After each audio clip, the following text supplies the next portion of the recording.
तो गाइस कैसे हैं आप सब लोग। स्वर्ड किंग के एपिसोड 71 के साथ हाजिर हो। तो लास्ट एपिसोड के एंड पे हमने देखा था हमारा शुंजी एक पनिशमेंट टेस्ट देने के लिए ड्रैगन पूल के अंदर छलांग लगाता है, जहाँ पर उसे अरे फॉर्मेशन को पार करते हुए बाहर निकलना है। अरे फॉर्मेशन के अंदर जाने के बाद वहाँ पर उसके सामने उसका इवल सेल्फ आता है। तो इवल सेल्फ के साथ फाइट करने के बाद वो बेहोश हो जाता है और उसके बाद वो एक टाइगर केव के अंदर अपनी आंखें ओपन करता है। उसके बाद आगे की तरफ चलना स्टार्ट करता है। वो कहता है लगता है कि जहाँ पर इस केव के अंदर कुछ मिल सकता है। वो आगे की तरफ चलना स्टार्ट करता है तो उसे वहाँ पर आजारी होती है। वो कहता है यहाँ पर क्या है। वो वहाँ पर अटैक करता है तो उसके अटैक करने की वजह से पत्थर टूटता है और उसके नीचे से एक जड़ी बूटी निकलती है। ये देखकर वो काफी हैरान होता है और कहता है ये तो 9 ऑरिफिस अजूरे रूट है। शुंजी कहता है तो इसका मतलब ये तो वाकई में सच है कि इस केव के अंदर काफी सारी हिडन मिस्ट्रीज हो सकती हैं, जैसे कि मुझे यहाँ पर एक लेवल 6 की होली हर्ब मिली है। ये जड़ी बूटी एक लेवल 6 की जड़ी बूटी है। तो कहता है मुझे लगता है कि जो लोग भी यहाँ पर इस ड्रैगन पूल के टेस्ट को पास करके बाहर निकलते हैं उन लोगों की कल्टीवेशन डबल स्पीड के साथ बढ़ती होगी, क्योंकि उन्हें यहाँ से काफी कुछ मिलता होगा। यहाँ पर तो स्पिरिचुअल एनर्जी भी ज्यादा पावरफुल है। इसका मतलब यह है कि अगर मैं यहाँ पर रहकर कल्टीवेट करता हूँ तो मेरी एनर्जी ज्यादा बढ़ेगी, लेकिन मेरे पास ज्यादा टाइम नहीं है। वो उस जड़ी बूटी को तो उखाड़ लेता है और साथ ही कहता है कुछ लोग हैं बाहर जो काफी ज्यादा खुश हो रहे होंगे मेरे गायब होने की वजह से, इसलिए मुझे जल्दी से बाहर जाना होगा। वो कहता है जिन सॉन्ग मैं बहुत ही जल्दी आने वाला हूँ। बाहर आने के बाद तुम्हारे साथ मैं अपने स्कोर्स को सेटल करूंगा। तो एल्डर सेल्सियो अभी भी उस ड्रैगन केव के नहाने के ऊपर ही खड़े होते हैं। वो इंतजार कर रहे होते हैं और कहते हैं लड़के को इस ड्रैगन पूल के अंदर जंप लगा हुआ पूरे 3 घंटे हो गए हैं और मैं अभी तक उसका इंतजार कर रहा हूँ। लेकिन अभी यहाँ पर कुछ हरकत महसूस हो रही है। पानी के अंदर काफी सारी एजिटेशन हो रही है। लगता है कि वो लड़का बाहर आने वाला है। ऐसा नहीं हो सकता। तो हमारा शुंजी अपने एक ही पंख के साथ उड़ता हुआ बाहर निकल आता है। ये देखकर वो काफी ज्यादा हैरान होते हैं और कहते हैं ये लड़का तो 3 ही घंटे में ड्रैगन पूल के अंदर से बाहर आ गया है। मास्टर सेल्सियो सोच रहे होते हैं पता नहीं मास्टर जैंग जैंग को ये वाला डिसेबल कहाँ से मिला है, बहुत ज्यादा स्पेशल है। तो शुंजी बाहर निकलने के बाद से कहता है मास्टर सेल्सियो अब जबकि मैंने ड्रैगन पूल के पनिशमेंट टेस्ट को पास कर लिया है तो इसका मतलब ये है मेरी पनिशमेंट पूरी हो चुकी है और आप डील के मुताबिक आप बाकी के सारे मसलों को संभालेंगे। मास्टर सेल्सियो से कहते हैं हाँ क्यों नहीं, जैसा कि हमने तुम्हारे साथ प्रीवियस डील की थी हमारे एग्रीमेंट के मुताबिक रिंग में जो कुछ भी हुआ था हम उस सबको संभाल लेंगे। तुमने अपनी पनिशमेंट को पूरा कर दिया है। तुम्हारा शुंजी वहाँ से वापस अपने घर आता है। जब वो अपने क्लाउड मैंशन में वापस आता है ट्रेन भागती हुई आती है और उसके साथ चिपका रोना शुरू कर देती है और कहती है बहुत ज्यादा परेशान हो गई थी, तुमने मुझे बहुत ज्यादा परेशान कर दिया, तुम इतने दिनों के बाद क्यों आ रहे हो। ये उसे कहता है तुम इतना ज्यादा रो क्यों रही हो, अब मैं वापस आ गया हूँ ना। रोते हुए उसे कहती है मैंने सुना था कि तुम एक बड़े से एक्सप्लोजन में मर गए, तुम रिंग के अंदर फाइट कर रहे थे, वहाँ पर एक बड़ा सा धमाका हुआ और उसी धमाके में तुम मर गए और तुम कभी वापस नहीं आओगे कि तुम यहाँ पर मेरे सामने आकर खड़े हो और मुझे यहाँ पर इस तुम्हारे जिंदा होने की कोई भी उम्मीद नहीं थी, इसी वजह से मैं रो रही हूँ। फिर से उसके साथ ही लगकर रोना शुरू कर देती है। साथ ही वो उसे कहती है क्लाउड में बहुत ज्यादा स्ट्रॉन्ग बनना चाहती हूँ ताकि मुझे यहाँ पर तुम्हारी प्रोटेक्शन की जरूरत ना रहे और मैं तुम्हें प्रोटेक्ट कर सकूं। शुंजी उसे कहता है हाँ ठीक है क्यों नहीं। साथ ही वो सोच रहा था कि मेरी पिछली लाइफ में शुंजी सोच रहा था यहाँ पर मेरी रीबर्थ की वजह से बहुत सारी चीजें बदल चुकी हैं, मुझे यहाँ पर हर एक चीज के लिए तैयार रहना चाहिए। शुंजी उसे कहता है चलो फिर ठीक है, कल से मैं तुम्हारी ट्रेनिंग स्टार्ट करूंगा, मैं तुम्हारा टीचर बनूंगा। वैक्सीन कुछ दिनों के बाद का दिखाया जाता है। शुंजी बाहर बैठा था और उसके सामने लोरेन खड़ी होती है। लोरेन उसे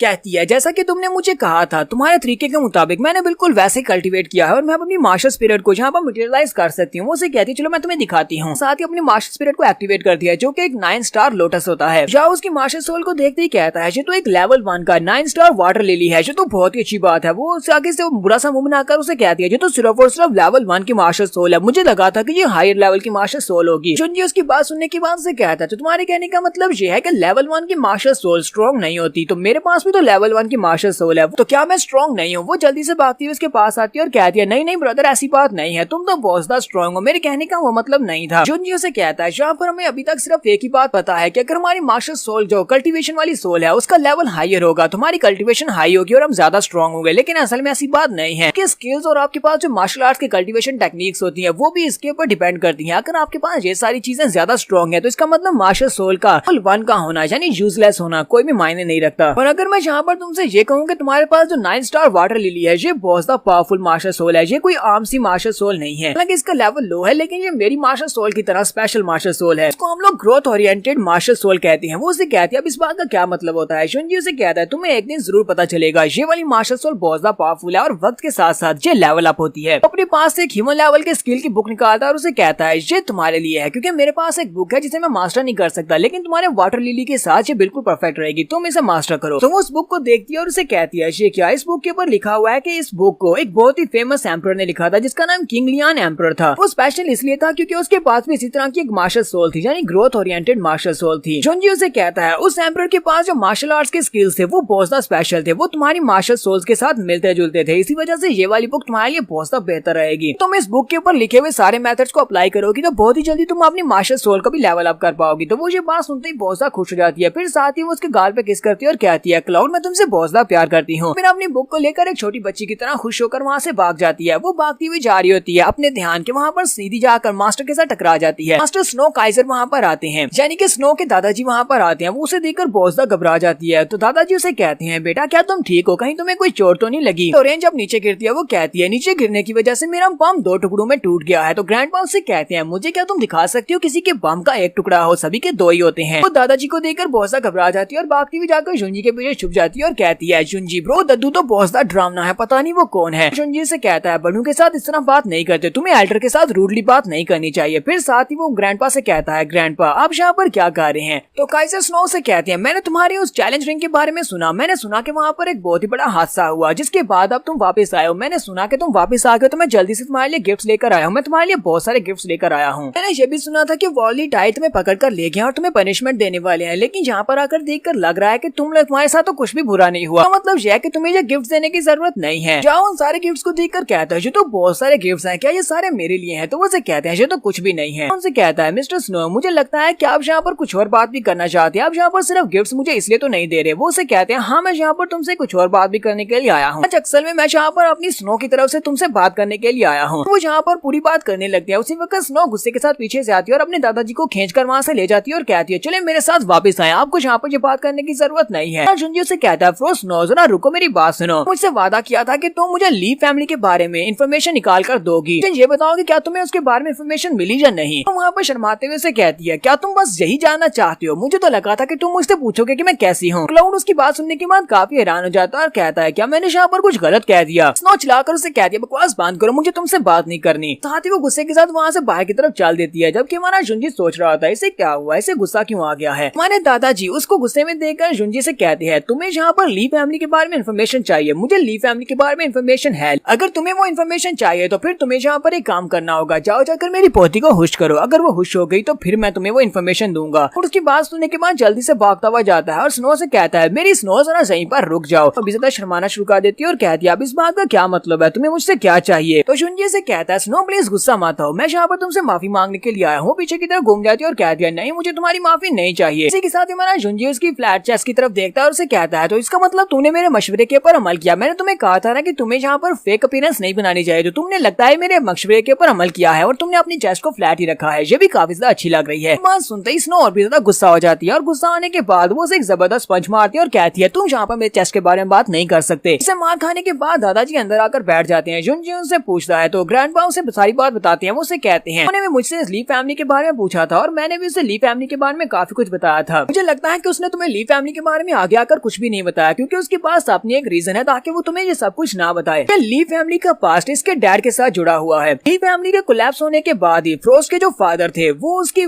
मिस ली को ढूंढने के लिए चले गए जिसके साथ उसके नाजायज संबंध थे। इसके बाद से हमें स्नो के फादर के बारे में कुछ भी पता नहीं चला कि वो कहाँ पर चले गए, हमें ये भी नहीं पता कि वो जिंदा है या मर चुके हैं। हमारा जुंजी उनसे कहता है ग्रैंडपा मैं इस बात को अच्छी तरह से समझ सकता हूँ क्योंकि मेरा और उसका एक्सपीरियंस एक जैसा है क्योंकि मेरे पेरेंट्स भी मुझे छोड़कर चले गए जब मैं एक छोटा सा बच्चा था। ग्रैंडपा उसे कहते हैं प्लीज मुझे माफ करना, मेरी वजह से अगर तुम्हें दुख हुआ हो तो। मुझे लगता है कि तुम यहाँ पर इस बारे में जानना चाहते हो कि ली फैमिली का कातिल कौन था, कि ली फैमिली के इरेडिकेशन के पीछे कौन बंदा था। ग्रैंडपा उसे कहते हैं उस वक्त ली फैमिली का इस पूरी डायनेस्टी में कोई भी दुश्मन नहीं था डायनेस्टी में, लेकिन मेरे बेटे ने एक बार मुझसे कहा था ली फैमिली का जो मास्टर है उसने एक सीक्रेट ऑर्गेनाइजेशन को ज्वाइन कर लिया है। सीक्रेट ऑर्गेनाइजेशन का नाम शायद शेनलॉन्ग का अलायंस था। मुझे लगता है कि शायद उसका नाम शेनलॉन्ग अलायंस ही था। शेनलॉन्ग अलायंस के बारे में ये कहा जाता है कि हालांकि शेनलॉन्ग अलायंस ने अपनी प्रोफाइल को बहुत ज्यादा लो रखा हुआ था, लेकिन उस अलायंस के अंदर जितने भी लोग थे वो सारे के सारे मेंबर्स हीरोज थे। लोगों का मकसद यही था कि वो अपनी क्लाउड डायनेस्टी को प्रोटेक्ट कर सकें, लेकिन उन लोगों की जितने भी इंटरेस्ट थी वो सारी की सारी न्यू पावर के खिलाफ थी क्योंकि न्यू पावर वालों का मकसद कुछ और था। इसी वजह से वो उनके रास्ते की सबसे बड़ी रुकावट थे। हमारा शाह उनसे कहता है मुझे न्यू पावर के बारे में पता है कि न्यू पावर को स्टार सेक्टर वाले प्रोटेक्ट कर रहे हैं। उससे कहते हैं हाँ तुमने बिल्कुल ठीक सुना है, एंशियंट स्टार सेक्टर वाले भी सब में शामिल हैं। पूरी की पूरी क्लाउड डायनेस्टी में कोई ऐसी पावर है जो कि ली मैंशन को बर्बाद कर सकती है, ली फैमिली को डिस्ट्रॉय कर सकती है, तो वो सिर्फ न्यू पावर है। कुछ लोग तो ये भी कहते हैं कि ड्रीम फैमिली ही न्यू पावर की पिलर पिलर है। न्यू पावर सारी की सारी इस ड्रीम फैमिली से निकली है और ड्रीम फैमिली वाले इसका पिलर हैं। तो युनजी उनकी बातें सुनने के बाद वहाँ पर अपनी सोच में गुम हो जाता है। ग्रैंडपा उसे कहती है काफी साल गुजर चुके हैं, तुम्हें यहाँ पर इतनी आसानी के साथ इन सारी बातों पर विश्वास नहीं करना चाहिए। वक्त गुजरने के साथ साथ तुम्हें सब कुछ खुद ही पता चल जाएगा। युनजी उनसे कहता है ठीक है, आपका बहुत बहुत शुक्रिया मुझे यहाँ पर ये सब कुछ याद दिलाने के लिए। ग्रैंडपा उसे कहते हैं अच्छा ठीक है, बहुत ही अच्छा है। जाने से पहले हमारा युनजी उनसे कहता है ग्रैंडपा मुझे लगता है कि आप इतने सारे तोहफे लेकर यहाँ पर जिस मकसद के लिए आए हैं आपका वो मकसद पूरा नहीं हो सकता, क्योंकि मैं शादीशुदा हूँ, मेरे पास एक वाइफ है लेकिन फिलहाल वो मेरे पास नहीं है। अपनी वाइफ से बहुत सा प्यार करता हूँ, मैं अपनी वाइफ को नहीं छोड़ सकता। तो ग्रैंडपा उसे कहते हैं अच्छा अच्छा ठीक है, मैं कौन सा यहाँ पर तुम्हारे मसले में इंटरफियर करने वाला हूँ, बहुत सा बूढ़ा हो चुका हूँ, तुम बच्चों को इस मसले को आपस में सुलझाना होगा। स्नो भी दीवार के पीछे छुपकर ये सारी बात सुन रही होती है। यहाँ पर हम लोग अपनी एपिसोड 71 का एंड करेंगे। एपिसोड की एक्सप्लेनेशन अच्छी लगी है तो कमेंट का किस रूप बताइएगा। चैनल को सब्सक्राइब कर दें, वीडियो को लाइक और शेयर कर दें। शुक्रिया।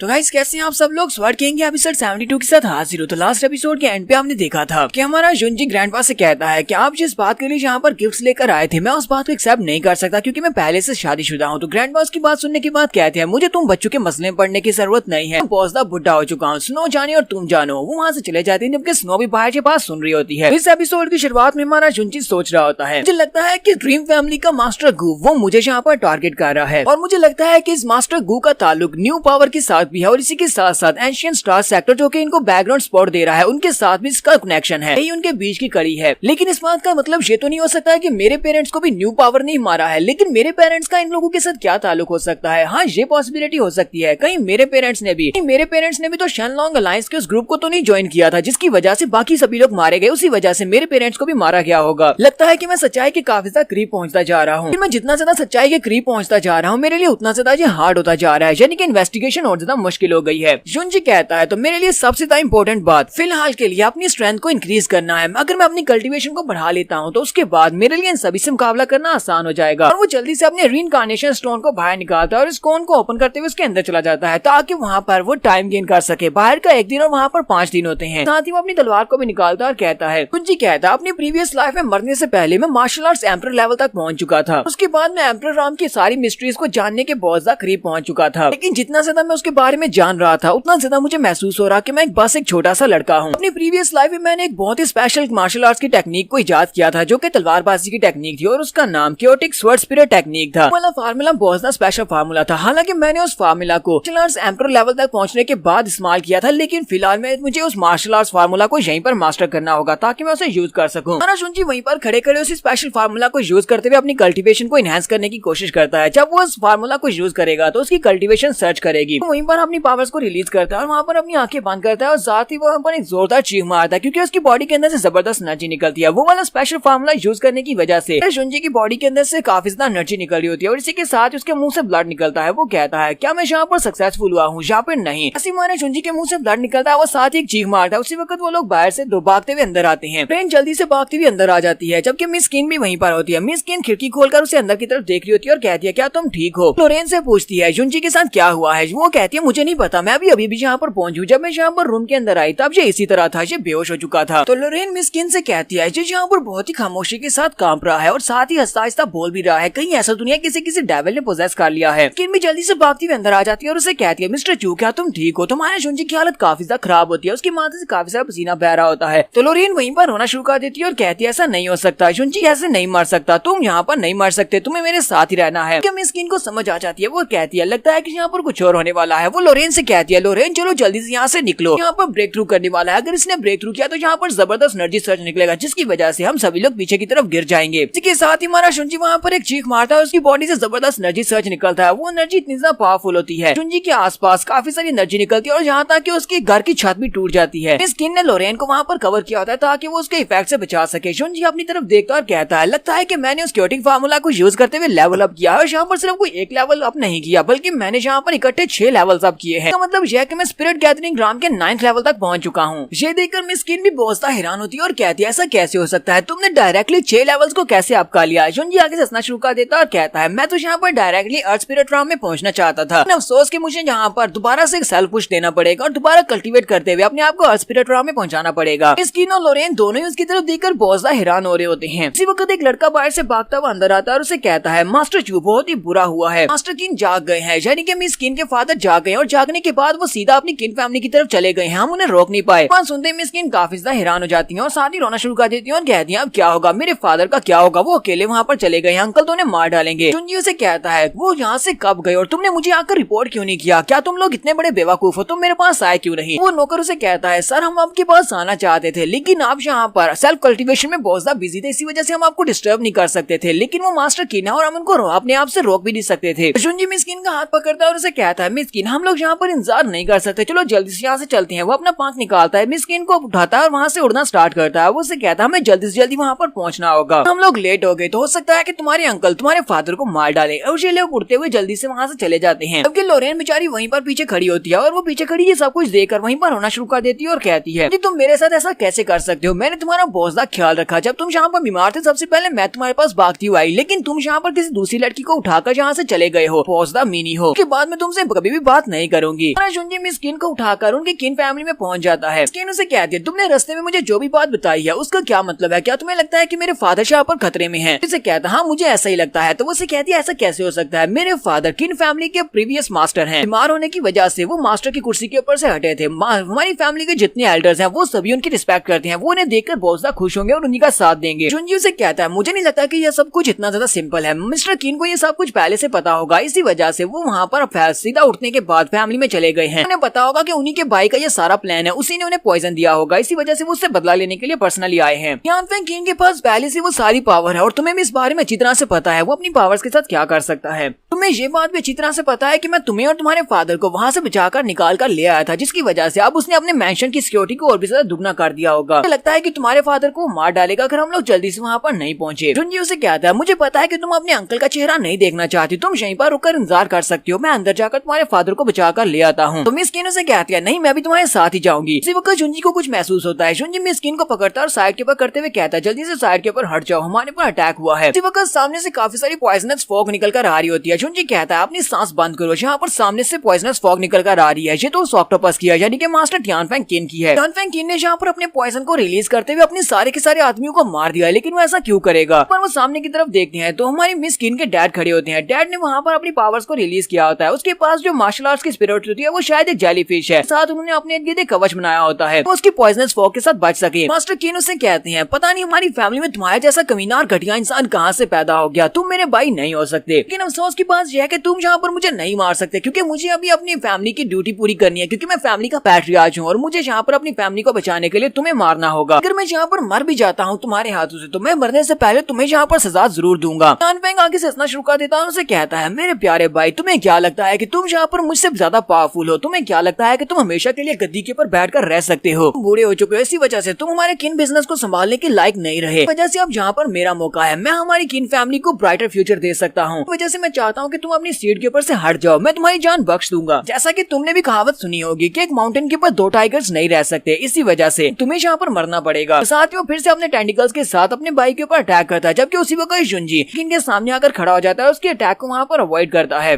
किन सोच रहा था कहीं वो सामने से भाग तो नहीं गया, फिर साथ ही वो कहता है नहीं यहाँ पर तो मुझे कुछ और हो रहा महसूस हो रहा है, ये तो कैंप क्लाउड का हो रहा है। किन भी जुनजी को पहचान कर कहते हैं तुम तो वही लड़के हो जिसने हमारी जान बचाई है। जुनजी उसे कहता बाकी का सब कुछ मेरे ऊपर छोड़ दो, मैं इसको संभाल लूंगा। किन भी वहाँ पर चिल्लाकर उसे कह रही होती है कैंप क्लाउड तुम डरपोक कहेंगे, लास्ट टाइम तुम मेरे हाथ से बचकर निकल गए थे, इस बार तुम खुद से यहाँ पर अपने मास्टर किन को बचाने के लिए आए हो, क्यों ना तुम यहाँ पर बाहर निकल कर आओ और मेरा सामना करो, देखते हैं कि कौन यहाँ पर किसको हरा पाता है। जुनजी उसके पीछे खड़ा होता है और उसे टैप करते हुए कहता है तुम गंदे ऑक्टोपस कहेंगे, तुम्हें क्या लगता है कि मैं यहाँ पर तुमसे डरता हूँ। मास्टर टियानफेंग जल्दी से अपने टेंटिकल्स को रिलीज करते हुए उसके ऊपर अटैक करते हैं, जबकि वो सिर्फ एक मिराज इमेज होती है। उसी वक्त जुनजी उसके मुंह के ऊपर एक जबरदस्त पंच मारता है और उसे कहता है लगता है कि तुमने मुझे पहचान लिया होगा। जुनजी का पंच काफी ज्यादा पावरफुल होता है, जिसकी वजह से टियानफेंग उड़ता हुआ पीछे वाली दीवार के साथ जाकर पटकता है। पंच खाने के बाद जब वो दोबारा उड़ता है तो टियानफेंग कहता है तुम्हारी पावर्स तो पहले से काफी ज्यादा बढ़ चुकी है, लास्ट टाइम जब तुम मुझसे फाइट कर रहे थे तब तुम इतने स्ट्रॉन्ग नहीं थे, लेकिन चाहे कुछ भी हो जाए तुम अभी भी स्पिरिट गैदरिंग राम में ही हो। अगर तुम स्पिरिट गैदरिंग राम में हो तो तुम यहाँ पर जीत नहीं सकते, क्योंकि एक लेवल का डिफरेंस बहुत ज्यादा होता है। और वो फिर से अपने टेंटिकल्स को निकालते हैं और जुनजी के ऊपर अटैक करते हैं। इस बार वो अपने टेंटिकल्स को ग्राउंड के अंदर डाल देते हैं, जिसकी वजह से नीचे का ग्राउंड फटना शुरू हो जाता है। किन चिल्लाकर उसे कहती है जुनजी जरा बचो, तुम्हारे ऊपर अटैक हो रहा है। जुनजी भी सामने की तरफ देख रहा होता है कि क्या ये वाकई में मेरे पर अटैक करने लगा है, लेकिन उसी वक्त टियानफेंग अपने अटैक की डायरेक्शन को चेंज करता है और अपने टेंटिकल्स को ग्राउंड से घुमाकर दूसरी तरफ मिस किन की तरफ ले जाता है। के पास अभी रिएक्ट करने का टाइम नहीं होता, वो भागता हुआ वहाँ पर नहीं पहुंच सकता कि उसी वक्त वो टेंटिकल्स किसी की बॉडी के अंदर धंस जाते हैं। मिस किन भी देखकर काफी हैरान होती है कि डैड उसके सामने सामने आकर खड़े हो जाते हैं। वो टेंटिकल्स उसकी बॉडी के अंदर दंसे होते हैं। उसके डैड ने अपनी बेटी को यहाँ पर बचा लिया है, लेकिन खुद इतना ज्यादा जख्मी होने के बाद वो बच नहीं सकते। हानफेंग भी खुश हो जाता है और उसे कहता है, ब्रदर मुझे तो लगा था कि तुम यहाँ पर मौका देकर भाग गए होगे, लेकिन मुझे पता था कि तुम भागो भी नहीं। तो देखते हैं कि अब तुम यहाँ पर कैसे बचते हो। अब तो तुम बिल्कुल भी नहीं बच पाओगे। ऐसे वो दोबारा से अपने टेंटिकल्स के साथ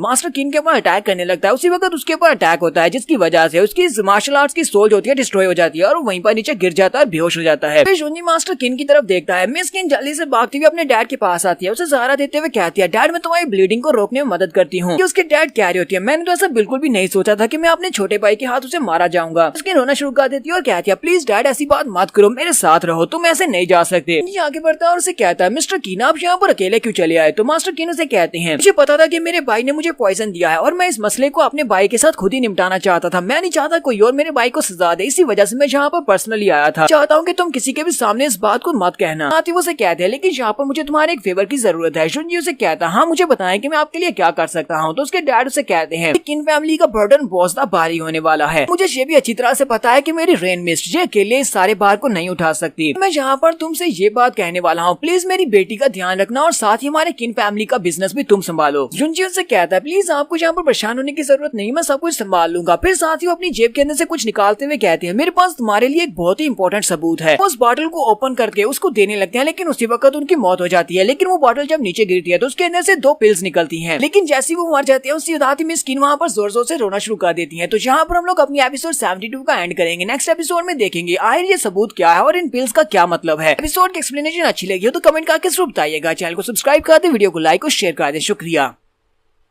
तो गाइस कैसे हैं आप सब लोग। स्वर्ड किंग के एपिसोड 73 के साथ हाजिर हो। तो लास्ट एपिसोड के एंड पे हमने देखा था तो मिस किन के डैड एंड के ऊपर मर जाते हैं और मरने के साथ ही वो अपने पास से एक बॉटल भी निकालते हैं जिसके अंदर कुछ पिल्स रखी होती हैं। वो हमारे जुंजी से कहते हैं ये एक बहुत ही इंपॉर्टेंट सबूत है। यहीं पर हमने एपिसोड का एंड किया था और आपको कहा था कि अगली एपिसोड में बताएंगे कि ये इंपॉर्टेंट सबूत क्या है। तो इस एपिसोड की शुरुआत जेल से की जाती है। हमारा जुंजी चाचा जी को जख्मी करने के बाद उसको पकड़कर जेल में बंद कर देता है। तो वो जेल में बंद बैठा होता है और उसे कहता है, तुम लड़के तुम्हें क्या लगता है कि तुम यहाँ पर मुझसे सब कुछ गुलवा लोगे, मुझे यहाँ पर बंद रखकर कोई भी फायदा नहीं है। इस वक्त किन फैमिली की जितनी भी शॉप्स हैं उन सभी के ऊपर मेरे लोग हैं, यानी कि इस वक्त पूरी की पूरी किन फैमिली के ऊपर मेरा राज है। पर मिस किन दोबारा से नई पैट्रियार्च बन भी जाती है तब इसे कोई भी फायदा नहीं होने वाला। साथ ही वो हंसना शुरू कर देता है और उसे कहता है, तुम्हें क्या लगता है कि तुमने यहाँ पर मुझे पकड़ लिया है तो तुम यहाँ पर ये सारी सिचुएशन को हल कर लोगे। ये तो तुम्हारा एक बहुत बड़ा सपना है जो कभी भी हल नहीं होगा। तो जुंजी उसकी बातें सुनने के बाद से कहता है, तुम्हारा बहुत बहुत शुक्रिया जो तुमने मुझे यहाँ पर ये वाली बात बता दी कि इस वक्त किन फैमिली की जितनी भी शॉप्स हैं सभी पर तुम्हारे लोग हैं। तो मतलब यह है कि उनको एक एक करके वहाँ से हटाना होगा। ये बात सुनते ही टियानफेंग किन और भी गुस्सा हो जाता है। तो जुंजी अपने पास से वो बॉटल निकालता है और उसके सामने करते हुए कहता है, क्या तुम्हें ये बॉटल अभी भी याद है। इस बॉटल को देखते टियानफेंग किन काफी ज्यादा घबरा जाता है। जुंजी उसे कहता है, ये एक बहुत ही ब्रांड वाली कल्टीवेशन स्पिरिट पिल है, इसको कल्टीवेशन स्पिरिट पिल कहा जाता है और सभी लोग इसको खरीदते हैं। यहाँ तक कि किन फैमिली भी इस पिल को बना रही है। जहाँ फिर ऐसा कहूँ कि तुम्हारे पास कोई इसके मटेरियल्स को बेचता है और उसके बाद तुम उन पिल को बनाकर अपनी किन फैमिली के बिजनेस में इनको बेच रहे हो। ये पिल तो वाकई में बहुत ज्यादा खास है और कोई भी इसको यूज करता है तो उसे इसकी लत लग जाती है, क्योंकि इसके अंदर एक स्पेशल केमिकल है जिसको हीन कहते हैं। एक आम इंसान के लिए इसको जान पाना बहुत ज्यादा मुश्किल है। हर रोज यहाँ पर कल्टीवेटर्स इसको यूज कर रहे हैं, लेकिन इसके अंदर जो हीन है वो बहुत ज्यादा कलरलेस है और बहुत ज्यादा ऑर्डरलेस है, लेकिन उसको पहचान पाना बहुत ज्यादा मुश्किल है। लेकिन वो बहुत ज्यादा नशे वाली दुआ है। शुरुआत में अगर जो भी स्पिरिट पिल को यूज करेगा वो अपनी कल्टीवेशन लेवल को इंक्रीज कर पाएगा, जिसकी वजह से सभी लोग इसके एडिक्ट हो जाते हैं और इसको यूज करना स्टार्ट करते हैं। उन्हें लगता है कि इसको यूज करते रहने से उनका कल्टीवेशन लेवल इंक्रीज हो रहा है। लेकिन असल बात तो ये होती है, जब तक उन्हें समझ आती है तब तक वो इसकी नशे की लत में लग चुके होते हैं। उन्हें ये पिल चाहिए होती है। अगर उन्हें ये पिल मिलना बंद हो जाएगी तो उसके बाद तो उनका जो स्पिरिचुअल सी है वो डिस्ट्रॉय हो जाएगा, जिसकी वजह से उनकी कल्टीवेशन लेवल 0 होने की वजह से उनकी मौत हो जाएगी। तो असल में यह कहना गलत नहीं होगा कि एक नशे की दवा है जो अगर एडिक्ट को नहीं मिलेगी तो वो मर सकता है। मुझे ये बताओ कि क्या इन पिल्स को तुम बना रहे हो, पर मुझे ऐसा लगता नहीं है कि तुम इन पिल्स को बना सकते हो। मुझे ये बताओ कि इसके पीछे कौन है, कौन तुम्हें माल सप्लाई करता है। टियानफेंग किन उसे कहता है, तुम्हें यहाँ पर ये सब कुछ करने से कुछ भी हासिल नहीं होगा, क्योंकि मैं तुम्हें कभी भी उस बंदे का नाम नहीं बताऊंगा। जुंजी कहता है, तो फिर ठीक है, लगता है कि तुम्हें यहाँ पर मार नहीं होगा क्योंकि तुम तो मेरे किसी भी काम के नहीं हो। वो अपने पास से जिन और जैंग फायर नीडल निकालता है और उसकी तरफ फेंक देता है। ये देखकर वो बहुत ज्यादा घबरा जाता है और उसे कहता है, जरा रुको रुको मैं तुम्हें बताता हूँ। तो वो चिल्लाकर उसे कहता है, मैं तुम्हें नाम बताता हूँ, ये सब कुछ ड्रीम फैमिली के जिनसोंग गू ने किया है। जिनसोंग गू ने मुझसे वादा किया था, उसने कहा था अगर मैं अपनी सुपरमार्केट में यानी कि हमारी जितनी भी शॉप्स हैं उन सभी में हम लोग ये स्पिरिचुअल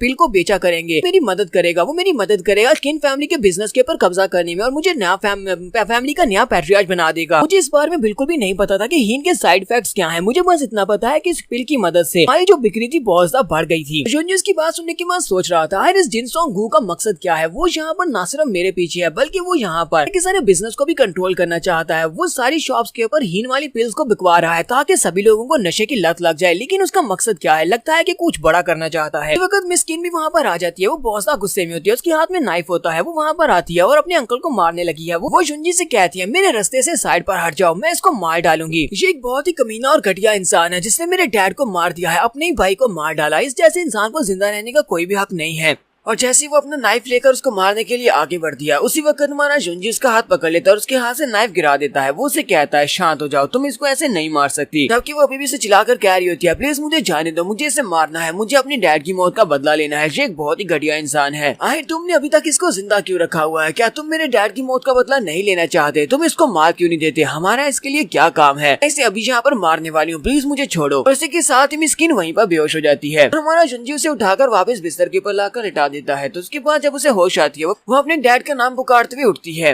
जुनजी भी उसके पास ही बैठा होता है। जुनजी उसे कहता है मिस किन प्लीज शांत हो जाओ, मुझे पता है कि तुम टियान फैंग किन को मारना चाहती हो और अपने डैड की मौत का बदला लेना चाहती हो, लेकिन हम लोग उसे अभी नहीं मार सकते। मुझे लगता है कि टियान फैंग किन वो अकेला नहीं है तुम्हारे डैड की मौत के पीछे, उसके साथ कोई और भी है। उसे बैकग्राउंड सपोर्ट मिल रही है। हमें उस बंदे को भी ढूंढना होगा और उसके साथ भी फाइट करना होगी, उसको भी मारना होगा, तभी जाकर तुम्हारा बदला पूरा होगा। इसलिए मैं चाहता हूँ कि तब तक तुम सब्र करो। जुनजी उसे कहता है बस मेरे ऊपर भरोसा करो, तुम देखना हम लोग तुम्हारे डैड की मौत का बदला जरूर लेंगे। और इसी के साथ ही वो उसके गले लगकर रोना शुरू कर देती है। तुम्हारा जुनजी उसे बताता है कि बहुत ही जल्दी यहाँ पर इंपीरियल सिटी में एनुअल बिजनेस मीटिंग होने वाली है। उस एनुअल बिजनेस मीटिंग में सारी की सारी बिजनेस फैमिलीज जो है और उसके साथ 5 बड़े मार्शल हाउसेज वाले ये लोग अपने बिजनेस को फैलाने के लिए वहाँ पर अपनी शॉप्स को सेटअप करेंगे। ये हमारे लिए एक बहुत ही अच्छा मौका होने वाला है। मैं चाहता हूँ कि तुम यहाँ पर अपने आप को संभालो ताकि हमें उस मौके के ऊपर हमारी सच्चाई को पता लगाया जा सके। हम लोग जानना चाहते हैं कि आखिर इसके पीछे कौन है, टियान फैंग किन के पीछे कौन था जिसने उसे ये सब कुछ करने के लिए मजबूर किया। मिस किन उसे कहती है तुम्हारा प्लान क्या है, मुझे बताओ। तुम्हारा जुनजी उसे कहता है मुझे लगता है कि मास्टर जिनसोंग गू के पीछे भी कोई ना कोई शामिल है। जिनसोंग गू अकेला ये सब कुछ नहीं संभाल सकता। मुझे लगता है कि वो जो भी है वो ड्रीम फैमिली से ही ताल्लुक रखता है। मिस्किन भी इसकी बात सुनने के बाद काफी हैरान होती है। जुनजी कहता है ये सिर्फ और सिर्फ एक गैस है। मुझे लगता है कि जो भी वो बंदा है वो पूरे के पूरी डायनेस्टी को ब्लड बैथ में बनाना चाहता है। तभी वो यहाँ पर कोई ना कोई मूव चलेगा तो पूरी डायनेस्टी में बहुत कुछ चेंज होने वाला है।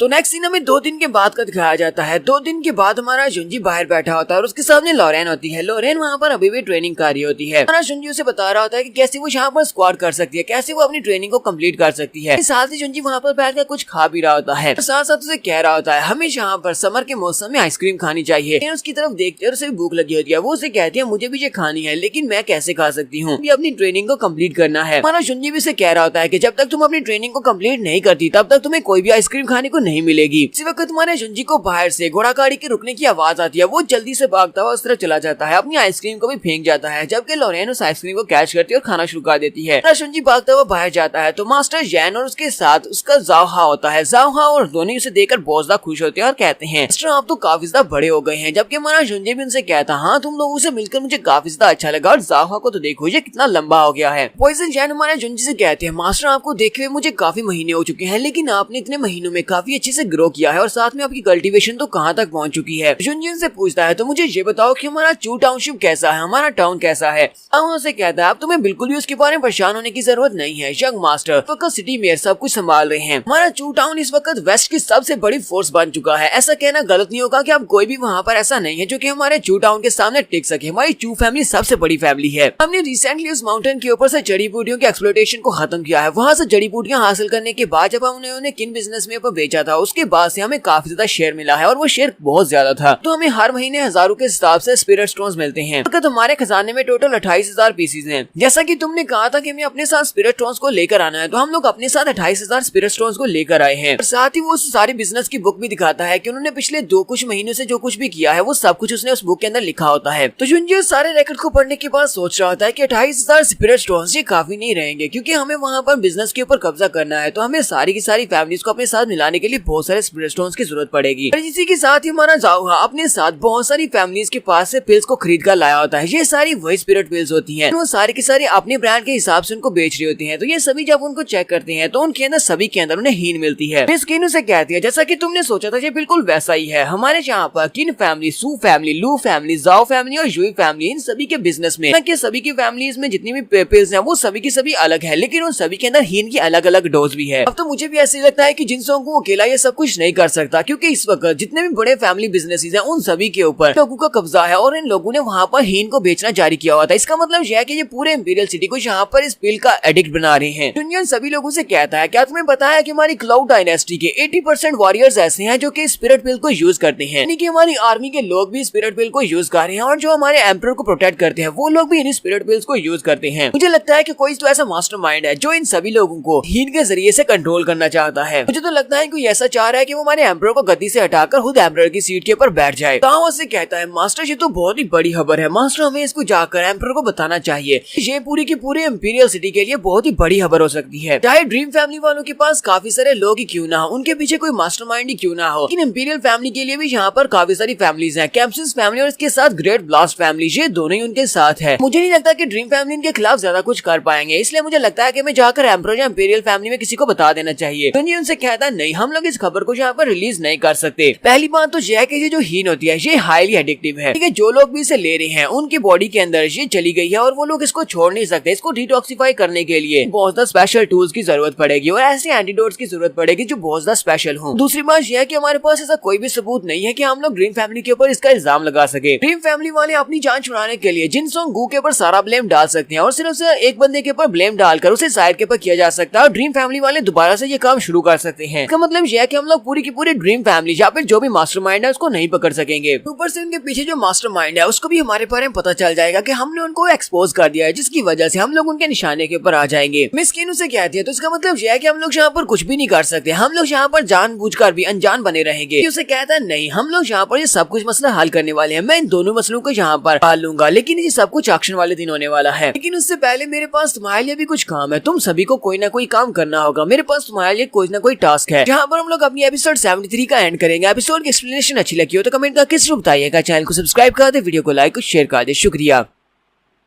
तो गाइस, कैसे हैं आप सब लोग? स्वर्ड किंग के एपिसोड 74 के साथ हाजिर हो। तो लास्ट एपिसोड के एंड पे हमने देखा था कि जुनजी अपने लोगों से कहता है कि मेरे पास एक प्लान है, इस बार जो सराहना एक्शन होने वाली है उसमें हम सभी लोग ये सब कुछ काम करेंगे, लेकिन उससे पहले तुम सभी को यहाँ पर कुछ न कुछ काम करना पड़ेगा। वो लोग उसे कहते हैं, हाँ क्यों नहीं बॉस, हम लोग जरूर ये काम करेंगे। फिर साथ ही जावा से कहता है, लेकिन बॉस हम लोग यहाँ पर अगर 5 फैमिलीज के बिजनेस को मर्ज करने वाले हैं, फिर यहाँ पर हमारे बिजनेस का नाम तो होना चाहिए। हम लोग अपने फैमिली बिजनेस को क्या नाम देंगे? जुनजी उनसे कहता है, तुम्हारे बिजनेस का नाम क्लाउड बिजनेस होगा। इस ऑक्शन में हम लोग अपने क्लाउड बिजनेस को इंपीरियल सिटी का सबसे फेमस बिजनेस बना देंगे, क्योंकि पूरे के पूरे इंपीरियल सिटी में हमारा बिजनेस सभी को टेक ओवर कर लेगा। नेक्स्ट सीन हमें ऑक्शन वाले दिन का दिखाया जाता है। तो बताया जाता है कि हर साल यहाँ पर एक ऑक्शन होती है, जहाँ पर 5 बड़ी फैमिलीज जो है, जो 4-5 बड़े फैमिली बिजनेस हैं, सभी लोग यहाँ पर अपनी चीजों को लाकर ऑक्शन करते हैं। मेनली इस चीज का मकसद ये होता है कि बड़े बड़े जो फैमिली बिजनेसेस होते हैं वो अपनी चीजों को प्रमोट कर सके। अगर आप यहाँ पर लो कीमत के ऊपर चीजों को बेचेंगे तो इससे आपके बिजनेस की प्रमोशन हो जाएगी। इसलिए काफी सारे बिजनेस के लोग जो होते हैं इस ऑक्शन में 50% डिस्काउंट के साथ अपनी चीजों को बेचते हैं। मिस किन जुनजी से कह दिया, जो भी तुमने हमें कहा था वो सारा काम हमने कंप्लीट कर दिया है और मैंने जहाँ पर जाहा से ये भी कहा है कि वो पूरे के पूरे बिजनेस के ऊपर नजर रखे, क्योंकि वो हमारे बिजनेस का मैनेजर बनने वाला है। तो लॉरेन भी इन लोगों के साथ ही आई होती है। वो यहाँ पर ये सारा कुछ देखकर बहुत ज्यादा खुश हो रही होती है। वो भागती हुई आगे चली जाती है और कहती है, आज तो यहाँ पर बहुत सारा रश लगा हुआ है, बहुत सारी खूबसूरत चीजें यहाँ पर हैं। जबकि हमारा जुनजी उसे कहता है, लड़की यहाँ से दूर मत जाना, हमारे करीब ही रहना। मिस किन उसकी बात सुनने के बाद से कहती है, जुनजी तुम तो एक पेरेंट की तरह बनते जा रहे हो, तुम ऐसा लगता है जैसे उसके पापा हो। जुनजी उसे कहता है, जबकि तुम और भी ज्यादा एक मास्टर की तरह बनती जा रही हो। लॉरेन जो भागती हुई आगे चली जाती है, वहाँ पर भीड़ लगी होती है, क्योंकि कोई वहाँ पर स्नो लोटस को बेच रहा होता है। वो उसे कहती है, जुनजी यहाँ पर आओ, यहाँ पर कोई स्नो लोटस को बेच रहा है। जुनजी भी इसके साथ वहाँ पर चला आता है। यहाँ पर लू फैमिली के लोग अपनी चीजों को डिस्काउंट के ऊपर बेच रहे होते हैं। तो उनका जो अनाउंसर होता है वो उन सभी लोगों से कहता है, लोग यहाँ पर अपनी शॉप की ओपनिंग पर, क्योंकि हम सभी लोग यहाँ पर इस ऑक्शन में हिस्सा लेने के लिए आए हैं, तो हमारी लू फैमिली आपको यहाँ पर स्नो लोटस फ्लावर बेचने वाली है, वो भी 50% डिस्काउंट के साथ। तुम हम लोगों को ये वाला चांस दोबारा कभी भी नहीं मिलने वाला, इसलिए प्लीज जल्दी से हमारे स्नो लोटस फ्लावर को खरीद लो। सभी देखने वाले बहुत ज्यादा हैरान हो जाते हैं और कहते हैं ये तो एक लेवल 5 का स्पिरिचुअल मटेरियल है और बेसिकली ये हमारे लिए एक बहुत ज्यादा पावरफुल वेपन हो सकता है, क्योंकि ये एक होली लेवल के स्केल के बराबर है और ये लोग यहाँ पर इसे सिर्फ 4000 स्पिरिट स्टोन्स में बेच रहे हैं, यानी कि आधी कीमत के ऊपर बेच रहे हैं। सभी लोग कह रहे होते काश हमारे पास पैसे होते तो हम लोग इस स्नो लोटस फ्लावर को इतने सस्ते में खरीद लेते, क्योंकि इतना सस्ता स्नो लोटस फ्लावर हमें कभी भी नहीं मिलेगा। एक खट्टा खट्टा बंदा आगे बढ़ता और कहता है तुम सभी लोग पीछे रहो, मैं इसको खरीदने वाला हूँ, मेरे पास 4000 स्टोन्स है। वो उनसे कहता है प्लीज जल्दी से मेरे पास भेज दो, ये मैं खरीदूंगा। अपने आदमी को भेजा हुआ है, वो 4000 स्पिरिट स्टोन्स लेकर आने वाला है। टू फैमिली का यंग मास्टर जिसका नाम चिनाई लू है और ये हमारी शुइकियांग का बॉयफ्रेंड भी है, वो वहाँ पर आता है और उसे कहता है सर आपका टेस्ट बहुत ज्यादा अच्छा है, आपने बहुत ही अच्छी चीज कम दामों में खरीद ली है। लोग उसे देखकर कहते हैं ये तो चिनाई लू है। चिनाई लू अपने शॉपकीपर से कहता है चलो जल्दी से इस फ्लावर को पैक कर दो, क्योंकि ये वाला जेंटलमैन इस फ्लावर को खरीदने वाला है। तो वो जल्दी से एक पॉट के अंदर पैक कर देता है। वो लोग उसे कहते हैं हमारी रेपुटेशन बहुत ज्यादा हाई है और हम लोग बहुत ही अच्छे से बिजनेस करते हैं, अब जबकि तुमने यहाँ पर कहा है कि तुम इसको खरीदने वाले हो तो हम लोग ये वाला फ्लावर तुम्हें ही देंगे, हम ये फ्लावर किसी और को नहीं बेच सकते। अगर तुम्हें पीछे से आवाज आती है तुम लोग वाकई में बहुत बड़ी फैमिली वाले हो, तुम्हारा बिजनेस वाकई में बहुत ज्यादा बड़ा है, लेकिन मुझे ऐसा बिल्कुल भी नहीं लगा था कि तुम लोग फैमिली के लोग यहाँ पर किसी को बेवकूफ बना रहे हो, तुम लोग यहाँ पर एक जहरीला मटेरियल बेच रहे हो। वो सभी लोग हैरान हो जाते हैं और पीछे की तरफ देखते हैं और कहते हैं अब इस बात का क्या मतलब है, कौन कह रहा है कि ये लोग यहाँ पर जहरीला मटेरियल बेच रहे हैं। नहीं लू भी चलाकर उसे कहता है कौन हो तुम, चलो जल्दी से सामने आओ, तुम्हारी हिम्मत कैसे हुई मैं लूश हुई बिजनेस के ऊपर इल्जाम लगाने की। शुंजी अपनी स्पिरिचुअल एनर्जी से अटैक करते हुए उसकी पॉट के ऊपर अटैक करता है, तो उसके हाथ में जो पॉट होता है वो टूट जाता है और उस पॉट के साथ ही फ्लावर के नीचे उसकी जो जड़ें होती हैं वो पॉइजन होती हैं, यानी कि उनका कलर चेंज हो चुका होता है। वो सभी लोग देखने वाले वो हैरान हो जाते हैं और कहते हैं जरा उस तरफ देखो तो सही, लगता है कि जैसे उसकी जड़ों के अंदर पॉइजन है। शुंजी उन सभी लोगों से कहता है क्या तुम लोगों ने देखा स्नो लोटस फ्लावर के नीचे क्या है, इसकी जड़ें पर्पल कलर की हो चुकी हैं, इसका मतलब ये है कि ये पॉइजन हो चुका है। ये स्नो लोटस फ्लावर बिल्कुल बेकार है, इसके इफेक्ट्स खत्म हो चुके हैं, कोई भी इसको इस्तेमाल करेगा तो उसको इससे कोई भी फायदा नहीं होगा, बल्कि इसके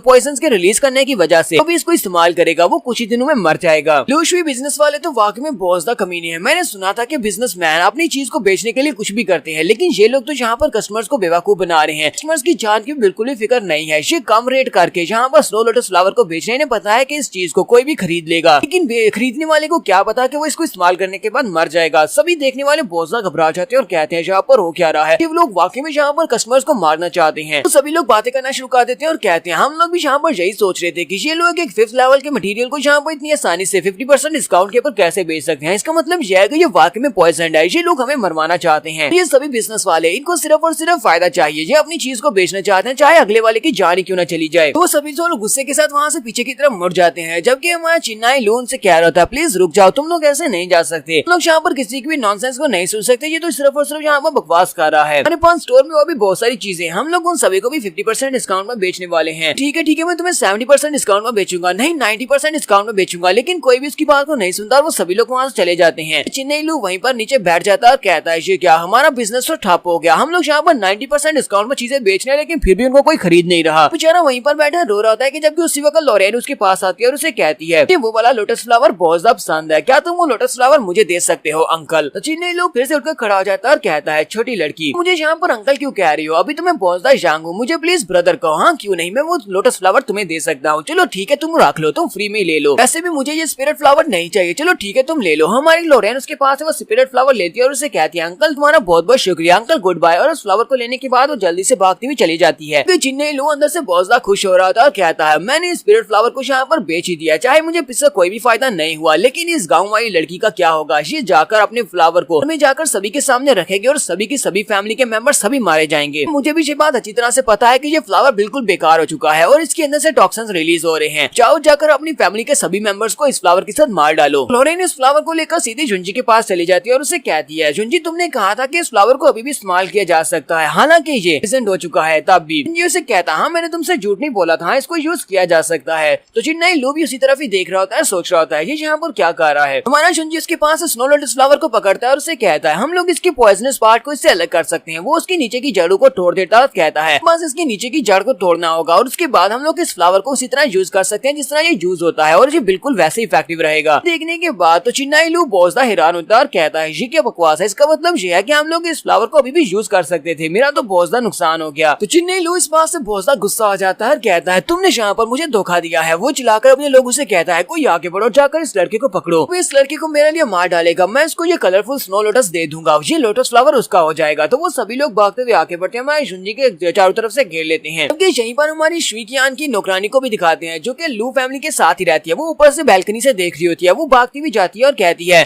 मिस शुई प्लीज जल्दी से उठ जाए, हमारा जुंजी जिंदा है, वो बाहर खड़ा है। कियान जो कि टेबल के पर सर रखकर रो रही होती है और जुंजी को याद कर रही होती है। वो इसकी बात सुनने के बाद बहुत ज्यादा हैरान होती है और कहती है तुमने अभी क्या कहा कि जुंजी जिंदा है। तो चिन्नाई लू उन लोगों से कहता है तुम सभी लोग यहाँ पर अगर इस लड़के को पकड़ लेते हो, अगर इस लड़के को मार देते हो तो तुम सभी लोगों को यहाँ पर ना सिर्फ कलरफुल स्नो लोटस फ्लावर मिलेगा, तुम हमारे पास से बहुत सारे एलिक्सर्स भी ले सकते हो। वो सारे के सारे एलिक्सर्स बिल्कुल फ्री मिलेंगे। और सभी लोग जो कि हमारे जुंजी के इर्द-गिर्द खड़े होते हैं वो सभी लोग उसे कहते हैं हमें इस बात से फर्क नहीं पड़ता कि तुम कैम्सिस फैमिली के कोर डिसाइपल हो, हमें तो सिर्फ वो स्नो फ्लावर फ्लोरोटस चाहिए और साथ ही हमें फैमिली के एलिक्सर्स भी चाहिए। ये सभी लोग हमारे जुंजी को मारने के लिए बिल्कुल रेडी होते हैं। जबकि लोरेन बेचारी काफी ज्यादा घबरा जाती है और कहती है अब हम लोग क्या करेंगे, हम लोग तो मुश्किल में पड़ गए हैं। जुंजी उसे कहता है बस मुझे 1 मिनट दो और उसके बाद देखना ये सभी लोग ग्राउंड के ऊपर पड़े होंगे, उसके बाद मैं तुम्हें आइसक्रीम भी खरीद कर दूंगा। और वो अपनी तलवार निकालता है तो सभी लोग उसे कहते हैं तुम्हारे आखिरी वक्त आ चुका है, तुम तो कुछ ज्यादा ही एरोगेंट हो, तुम्हें क्या लगता है कि तुम हम सभी को इतनी आसानी से मारकर जाकर आइसक्रीम खा सकती हो। सभी लोग उसके ऊपर अटैक करने के लिए जब आगे बढ़ते हैं तो हमारा जुंजी कहता है तुम सभी ने अब मुझे काफी ज्यादा गुस्सा दिला दिया, अब तुम्हारी बारी है। मुझे यहाँ पर अपने क्योटिक स्वर्ड फार्मूला को ट्राई करना था। तो वो अपनी तलवार को घुमाता है और वहाँ पर अपने फर्स्ट मूव को यूज करता है जिसका नाम dragon roaring in the wind होता है। हम अपने स्पेशल मूव को यूज करता है तो वो सभी लोग जो कि इसके इर्द गिर्द खड़े होते हैं वो सभी लोग मछलियों की तरह उड़ना शुरू कर देते हैं, यानी कि वो सभी लोग पीछे की तरफ गिर जाते हैं और एक ही मूव के साथ हमारा जुंजी सभी को हरा देता है। नहीं लोग इस बात से बहुत ज्यादा हैरान होता है और कहता है ऐसा कैसे हो सकता है, ये लड़का तो स्पिरिट गैदरिंग राम के 9th लेवल पर है, फिर ये इतना स्ट्रॉन्ग कैसे हो सकता है। हमारा जुंजी सभी लोगों से कहता है ये भी खत्म नहीं हुआ, अभी तो मेरा मूव बाकी है।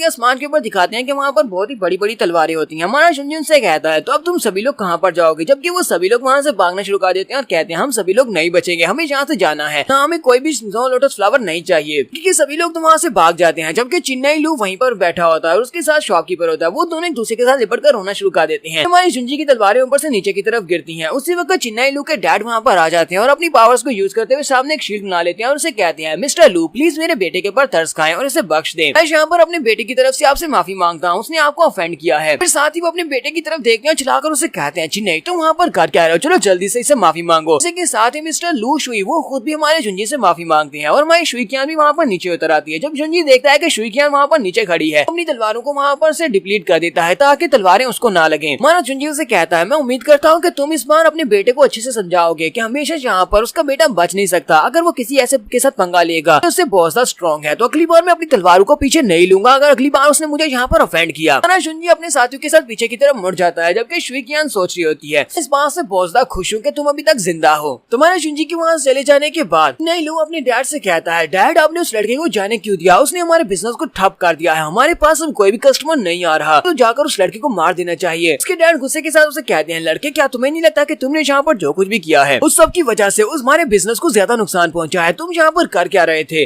साथ ही वो वहाँ पर खांसना शुरू कर देते हैं और अंकल के मुंह से ब्लड निकलना शुरू हो जाता है। ये देखकर चिन्नाई लू और उसके साथ साथ शुई कियान दोनों ही बहुत ज्यादा घबरा जाते हैं और यहाँ पर हम लोग अपनी एपिसोड 74 का एंड करेंगे। एपिसोड की एक्सप्लेनेशन अच्छी लगी हो तो कमेंट करके जरूर बताइएगा, चैनल को सब्सक्राइब कर दे, वीडियो को लाइक और शेयर कर दे, शुक्रिया।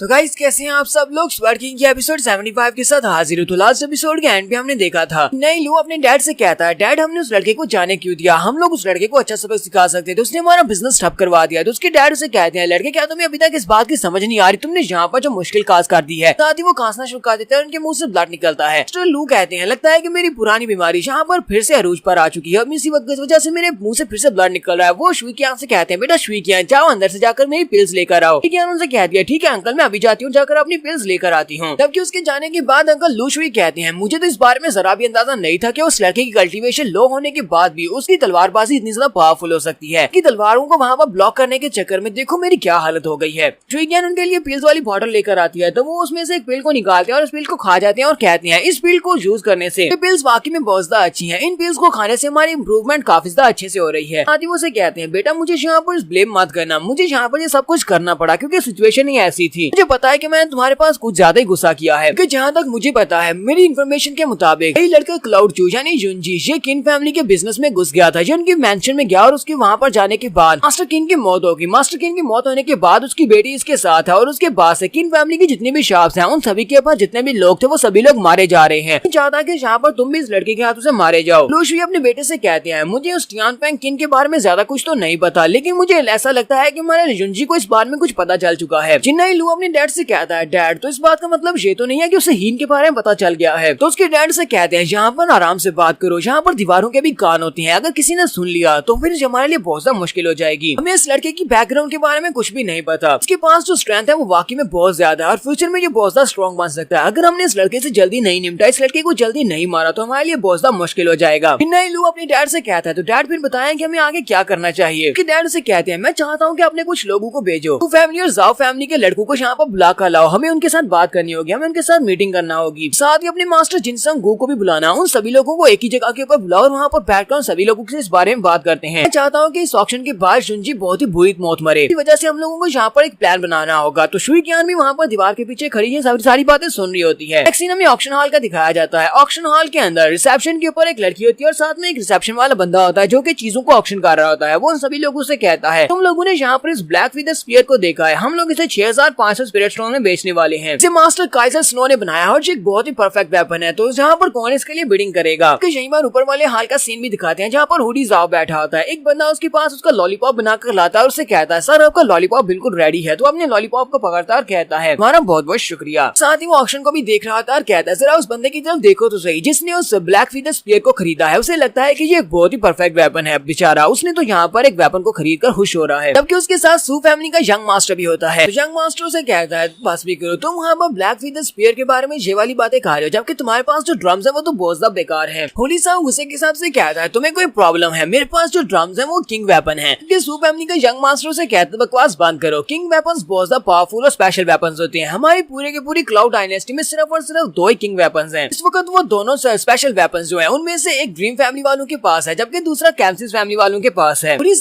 से कहता है इस बारे में तो सभी को बताया तो मुझे क्यों बता रहे हो। वो उसे कहता है मैं तुम्हें इसलिए बता रहा हूँ क्योंकि तुम्हें दूसरों को अंडर एस्टिमेट नहीं करना चाहिए। थोड़ी साहब की चेयर के ऊपर कोई किक मारता है, वो पीछे की तरफ देखकर कहता है किसकी हिम्मत हुई मेरी चेयर को किक मारने की। तो चिन्नई लू वहाँ पर आता है और उसे कहता है क्या तुम लोग मेरी बात को सुन भी रहे हो, मैं चाहता हूँ कि हम सभी लोग मिलकर क्लाउड चू को मार डालें। थोड़ी साहब उसे कहता है मैं उस लड़के को जानता हूँ, मिस्टी फॉरेस्ट में मैंने उस लड़के से फाइट की थी, वहाँ पर वो लड़का मेरे हाथ से बाल बाल बचा, यानी कि वो बड़ी मुश्किल से वहाँ से बचकर निकल आया। इस बार में परेशान होने की जरूरत नहीं है, इस बार मैं जरूर उसको मार डालूंगा। इसी वक्त यहाँ पर यंग मास्टर भी निकल आता है जिसका नाम ब्लैक जीन होता है। जो ड्रीम पवेलियन का जो मास्टर है, मास्टर जिसका नाम स्काई जीन है, उसका बेटा है, अपने पास एक स्पेशल वेपन लेकर आया होता है जो कि किंग लेवल का वेपन है जिसको हमारा ड्रीम आर्मर कहा जाता है। वो उनसे कहता है तुम्हें उस लड़के के बारे में परेशान होने की जरूरत नहीं है, देखो मेरे पास क्या है, मेरे डैड ने मुझे हमारी फैमिली का किंग लेवल का वेपन दे दिया है, ड्रीम आर्मर। मैं इसको यूज करते हुए उस लड़के को बड़ी आसानी से मार सकता हूँ। अगर वो लड़का कुछ ही दिनों में ह्यूमन स्पिरिट लेवल तक भी पहुंच जाता है तभी वो लड़का मुझे नहीं हरा पाएगा। तब हमारे युंजी की तरफ भी दिखाते हैं, जब ये सभी लोग उसके बारे में बातें कर रहे होते हैं तो वो बाहर खींच रहा होता है। रेन उसे कहती है युंजी तुम्हें क्या हुआ, क्या तुम ठीक हो। युंजी कहता है हाँ मैं ठीक हूँ। साथ ही वो सोच रहा होता है, लगता है कि यहाँ पर चीजें और भी ज्यादा इंटरेस्टिंग होती जा रही हैं। तो नेक्स्ट सीन में फिर से ऑक्शन हॉल का दिखाया जाता है। तो ऑक्शन हॉल के अंदर उसे कहा जाता है कि हर साल यहाँ पर बहुत ही स्पेशल आइटम्स को लाया जाता है। हम लोग यहाँ पर एक बहुत ही स्पेशल वेपन को लेकर आए हैं जो कि ह्यूमन सेक्टर का अरसे से गुम हुआ एक रैलिक है। इंदर वाल में बहुत ज्यादा ह्यूमन एंड अर्थ की एनर्जी है। ये एक बहुत ही बड़ा कॉलड्रॉन है। तो उन्होंने जो रिसेप्शन वाली लड़की रखी होती है वो उस कॉलड्रॉन के ऊपर लेटी होती है जबकि देखने वाले सारे ठरकी ला टपका रहे होते हैं। तो रिसेप्शन वाला बंदा उन सभी लोगों से कहता है अगर इसके अंदर जो एनर्जी है उसको एक्टिवेट कर दिया जाए तो आप इसकी मदद से 3rd लेवल की पिल आसानी से बना सकते हैं। ये एक बहुत ही अच्छा कॉलड्रॉन है। तो आप लोग इसको कितने में खरीदना चाहेंगे। तो अजूरा ट्राइपोड कहा जाता है। वो उसके ऊपर से कपड़ा हटा देते हैं। सभी देखने वाले कहते हैं ये तो वाकई में सेक्टर वालों का एक रैलिक दिखाई दे रहा है, ये तो काफी ज्यादा पावरफुल लगता है। अगर हम लोग इस कॉलड्रॉन को हासिल कर लेते हैं तो हम लोग बड़ी आसानी से हायर लेवल की पिल्स बना सकते हैं। तो कहना गलत नहीं होगा कि ये किंग लेवल के वेपन के बराबर ही है। रिसेप्शन वाला बंदा उन सभी लोगों से कहता है आपको पता है कि हमारी ऑक्शन किस तरह काम करती है। हम लोग यहाँ पर बिडिंग के लिए प्राइस को सेट करते हैं, लेकिन ये कॉलड्रॉन बहुत ज्यादा स्पेशल है, ये एंशिएंट कॉलड्रॉन है और इतना ज्यादा स्पेशल है कि हम लोग इसकी वैल्यू को कैलकुलेट नहीं कर सकते। आप लोग यहाँ पर अंदाजा लगाकर इसके लिए बिड करेंगे। यहाँ पर हमारे लिए कोई भी रूल्स नहीं है, आप जितना चाहे उतना बिड कर सकते हैं। तो जल्दी से इसके लिए बिडिंग को स्टार्ट करें। यहाँ पर नेक्स्ट सीन्स में आपको काफी सारी अजीब चीजें दिखाई देंगी क्योंकि इस सीरीज में ने बहुत सारे ऐसे कैरेक्टर्स को डाला हुआ है जो आपने पहले भी देखे हुए हैं। यहाँ पर साइड के ऊपर देखें, यहाँ पर आपको छोटा गोकू दिखाई देगा। साइड के ऊपर पोकेमॉन में आने वाला एक कैरेक्टर जो कि साइडाक के नाम से था वो भी आपको दिखाई देगा। ऐसे वहाँ पर उन सभी लोगों को फ्रीली बिड करने को कहा जाता है तो वो सभी लोग बिल्कुल खामोश हो जाते हैं। मिस किन भी ऊपर से खड़ी ये देख रही होती है। वो उस कॉलड्रॉन की तरफ देखती है और कहती है कि ये कॉलड्रॉन काफी ज्यादा पुराना लगता है, लेकिन लगता नहीं है कि इसके अंदर इतनी ज्यादा ह्यूमन एंड अर्थ की एनर्जी हो सकती है, लेकिन हो भी सकता है इसके अंदर एनर्जी हो कि मैं भी 3rd लेवल की पिल्स को बना सकती हूँ, लेकिन मैं इस कॉलड्रॉन को यहाँ पर कंप्रीहेंड नहीं कर पा रही। यहाँ पर आम लोग इस कॉलड्रॉन को खरीद भी लेते हैं तो मुझे नहीं लगता कि वो इस कॉलड्रॉन को अच्छी तरह से यूज कर पाएंगे क्योंकि उनके लिए पिल को रिफाइन करना बहुत ज्यादा मुश्किल हो जाएगा। तो शुंजी उसे कहता है अगर यहाँ पर मैं कहूँ तो मुझे ह्यूमन एंड अर्थ की एनर्जी के बारे में काफी कुछ पता है, तो मुझे लगता है कि अगर मैं इसको खरीद लेता हूँ तो मैं इसको आसानी से यूज कर लूंगा। तो मुझे लगता है कि हम लोग इसी कॉल्ड्रॉन को यूज करते हुए उस हीन के लिए एंटीडोट भी बना सकते हैं, इसलिए हमें जो अज़ूरे ट्राइपॉड चाहिए। इस वक्त लू शुई की तरफ भी दिखाते हैं। अंकल लू शुई वहाँ पर अपनी बसर को बजाते हैं और साथ ही वो 8000 स्पिरिट स्टोन्स की बिडिंग को स्टार्ट करते हैं। सभी लोग कहते हैं तो यहाँ पर लू फैमिली वालों ने 8000 की बिडिंग की है। देखते हैं क्या कोई यहाँ पर 8000 से ज्यादा बिड करता है या नहीं। तो लू शुई वहाँ पर बैठे सोच रहे होते हैं। हमने बाहर एक स्नो लोटस फ्लावर को बेचने की कोशिश की थी जो कि जहरीला था, जिसकी वजह से हमारे कस्टमर्स कम हो गए हैं और उनका भरोसा हमारे ऊपर से उठ गया है। हम लोग इस कॉल्ड्रॉन को खरीद देते हैं और इसके अंदर पिल्स बनाकर लोगों को बेचते हैं, तो हमारे कस्टमर्स वापस हमारे पास आ जाएंगे। तो अनाउंसर उन सभी लोगों से कहता है तो इसकी बेस प्राइस यहाँ पर 8000 सेट हो चुकी है, तो आप में से कौन 8000 से ज्यादा देना चाहेगा। तो उसमें से एक कहता है 9000, एक 10000 कहता है, इसके साथ 11000, 12000, 10250, फिर साथ ही 16000। यहाँ पर काफी सारे लोग काफी ज्यादा बिडिंग करते हैं। कल लू शुई काफी ज्यादा गुस्सा हो रहे होते हैं और कहते हैं सभी बेवकूफों को क्या लगता है कि ये मेरे बिजनेस से ज्यादा पैसा दे सकते हैं, तो ठीक है इन सभी लोगों को यहाँ पर कट करते हैं। वो साथ ही यहाँ पर 20000 स्पिरिट स्टोन्स की बिडिंग कर देते हैं। देखने वाले बहुत ज्यादा हैरान जाते हैं और कहते हैं देखो तो जरा इन लोगों ने यहाँ पर 20000 स्पिरिट स्टोन्स की बिडिंग कर दी है, ये तो सबसे ज्यादा हाईएस्ट बिडिंग है। हम सभी को गिव अप करना पड़ेगा क्योंकि हम में से कोई भी इसको खरीद नहीं पाएगा। तो अंकल लू शुई सभी लोगों से कहते हैं लेडीज एंड जेंटलमैन, ये वाला कॉल्ड्रॉन हमारी फैमिली के लिए बहुत ज्यादा जरूरी है। हमें शुई बिजनेस में अपनी पिल्स को बनाने के लिए इस कॉल्ड्रॉन की जरूरत है। मैं उम्मीद करता हूँ कि आप सभी लोग यहाँ पर मुझे मौका देंगे इस कॉल्ड्रॉन को खरीदने का। अगर आप लोग यहाँ पर मुझे ये कॉल्ड्रॉन खरीदने देते हैं तो मैं आपको लू शुई बिजनेस के ऊपर 50% डिस्काउंट दूंगा। आप सभी लोग 50% डिस्काउंट के ऊपर हमारी चीजें खरीद सकते हैं। यहाँ पर नेक्स्ट सीन में आपको काफी सारे कैरेक्टर्स दिखाई देंगे, तो अगर आप इनमें से कुछ को पहचान सके तो आपको यहाँ पर वेजिटा दिखाई देगा, उसके साथ आपको मंकी डी लूफी दिखाई देगा जो कि बर्गर खा रहा है और उसके पीछे नारुतो भी दिखाई दे रहा है जो कि रामेन खा रहा है और उसके साथ ही पिकाचू भी खड़ा है। ये सभी लोग यहाँ पर बातें कर रहे होते हैं। अब जबकि ये लोग 50% डिस्काउंट देने वाले हैं तो इसका मतलब यह है कि इन्हें काफी सारा नुकसान हो जाएगा। लेकिन क्या इनके लिए वाकई में ये कॉल्ड्रॉन इतना ज्यादा इंपॉर्टेंट है? वैसे भी हम में से कोई भी लू फैमिली के खिलाफ तो नहीं जा सकता, इस वजह से हम सभी को यहाँ पर गिव अप करना होगा। मिस्टर लू भी अंदर से काफी ज्यादा खुश हो रहे होते हैं कि यहाँ पर ये कॉल्ड्रॉन मुझे मिलने वाला है। यहाँ पर बीच में हमारा जुंजी बोल पड़ता है। जुंजी उसे कहता है मिस्टर लू शुई आप तो वाकई में बहुत ज्यादा स्मार्ट हैं। यहाँ पर अज़ूरे ट्राइपॉड को भी हासिल कर लिया और साथ में अपने बिजनेस को भी चला लिया, सभी को 50% डिस्काउंट देकर। लेकिन मुझे नहीं लगता कि यहाँ पर ये सारे कस्टमर्स हमारी बात पर भरोसा करेंगे, क्योंकि तुमने एक बार इन लोगों को कलरफुल स्नो लोटस जो कि पॉइजनस था वो देकर इनको धोखा देने की कोशिश की है। मुझे लगता है कि अगर तुम्हारे हाथ में ये ट्राइपॉड ला गया तो तुम इस तरह की और ज्यादा जहरीले केमिकल्स बनाओगे जो कि बहुत ज्यादा नुकसानदेह होंगे। जैसे ये सभी लोग ये वाली बात सुनते हैं, वहाँ पर जितने भी लोग होते हैं वो सभी लोग बातें करना शुरू कर देते हैं और कहते हैं यहाँ पर ऑक्शन के स्टार्ट होने से पहले इन लोगों ने एक पॉइजनस स्नो लोटस फ्लावर एक बंदे को बेचने की कोशिश की थी। अच्छी तरह से पता था कि वो पॉइजनस है, लेकिन फिर भी इन्हें 50% डिस्काउंट के ऊपर उस बंदे को ये बेच रहे थे। मतलब यह कि अगर इन्हें अज़ूरे ट्राइपॉड मिल गया तो ये इसके अंदर और भी ज्यादा पॉइजनस पिल्स बना सकते हैं। उनका लू शुई भी काफी ज्यादा गुस्सा आ जाता है। जुंजी से कहता है जुंजी तुम फिर से यहाँ पर हमारे बिजनेस में टांग अड़ा रहे हो, क्या तुम हमारे बिजनेस को ठप करवाना चाहते हो? तो उस वक्त भी तुमसे सॉरी कहा था, अपने बेटे की तरफ से भी माफी मांगी थी, लेकिन तुम फिर से यहाँ पर वही सब कुछ कर रहे हो। हमारा जुंजी से कहता है मिस्टर लू प्लीज शांत हो जाएं। हम लोग इस वक्त ऑक्शन हॉल में है, यहाँ पर फाइट जुबान से नहीं की जाती बल्कि यहाँ पर फाइट बिडिंग से की जाती है। लगता है कि जो भी यहाँ पर हाईएस्ट बिडिंग करेगा ये ट्राइपॉड उसे ही मिलेगा। जुंजी यहाँ पर बिडिंग को रेस करना स्टार्ट करता है। वो 25000 कहता है, जबकि अंकल लू बहुत ज्यादा गुस्सा हो जाते हैं। ऑप्शन वाला बंदा भी यहाँ पर दूसरी पार्टी को गुस्सा दिलाने के लिए जानबूझकर कहता है तो क्लाउड फैमिली जो कि उन्होंने नया बिजनेस स्टैब्लिश किया है क्लाउड बिजनेस के नाम से, यहाँ पर पीछे से आए हैं, लेकिन वो 25000 देने को तैयार है। इसका मतलब ये है कि क्लाउड बिजनेस काफी ज्यादा पावरफुल है और उनके पास बहुत सारा पैसा है। देखते हैं लू बिजनेस वाले क्या करते हैं, क्या वो 25000 से ज्यादा देने को तैयार है। लू शुई भी यहाँ पर सोच रहे थे अब मैं क्या करूँ, ये लड़का कुछ ज्यादा ही एरोगेंट है, इसकी एरोगेंस को तोड़ने के लिए हमें यहाँ पर इससे ज्यादा बिड करना होगा और ये वाला ट्राइपॉड हासिल करना होगा। यहाँ पर हम लोग अपनी एपिसोड 75 का एंड करेंगे। एपिसोड की एक्सप्लेनेशन अच्छी लगी हो तो कमेंट करके जरूर बताइएगा। चैनल को सब्सक्राइब कर दें, वीडियो को लाइक और शेयर कर दें। शुक्रिया।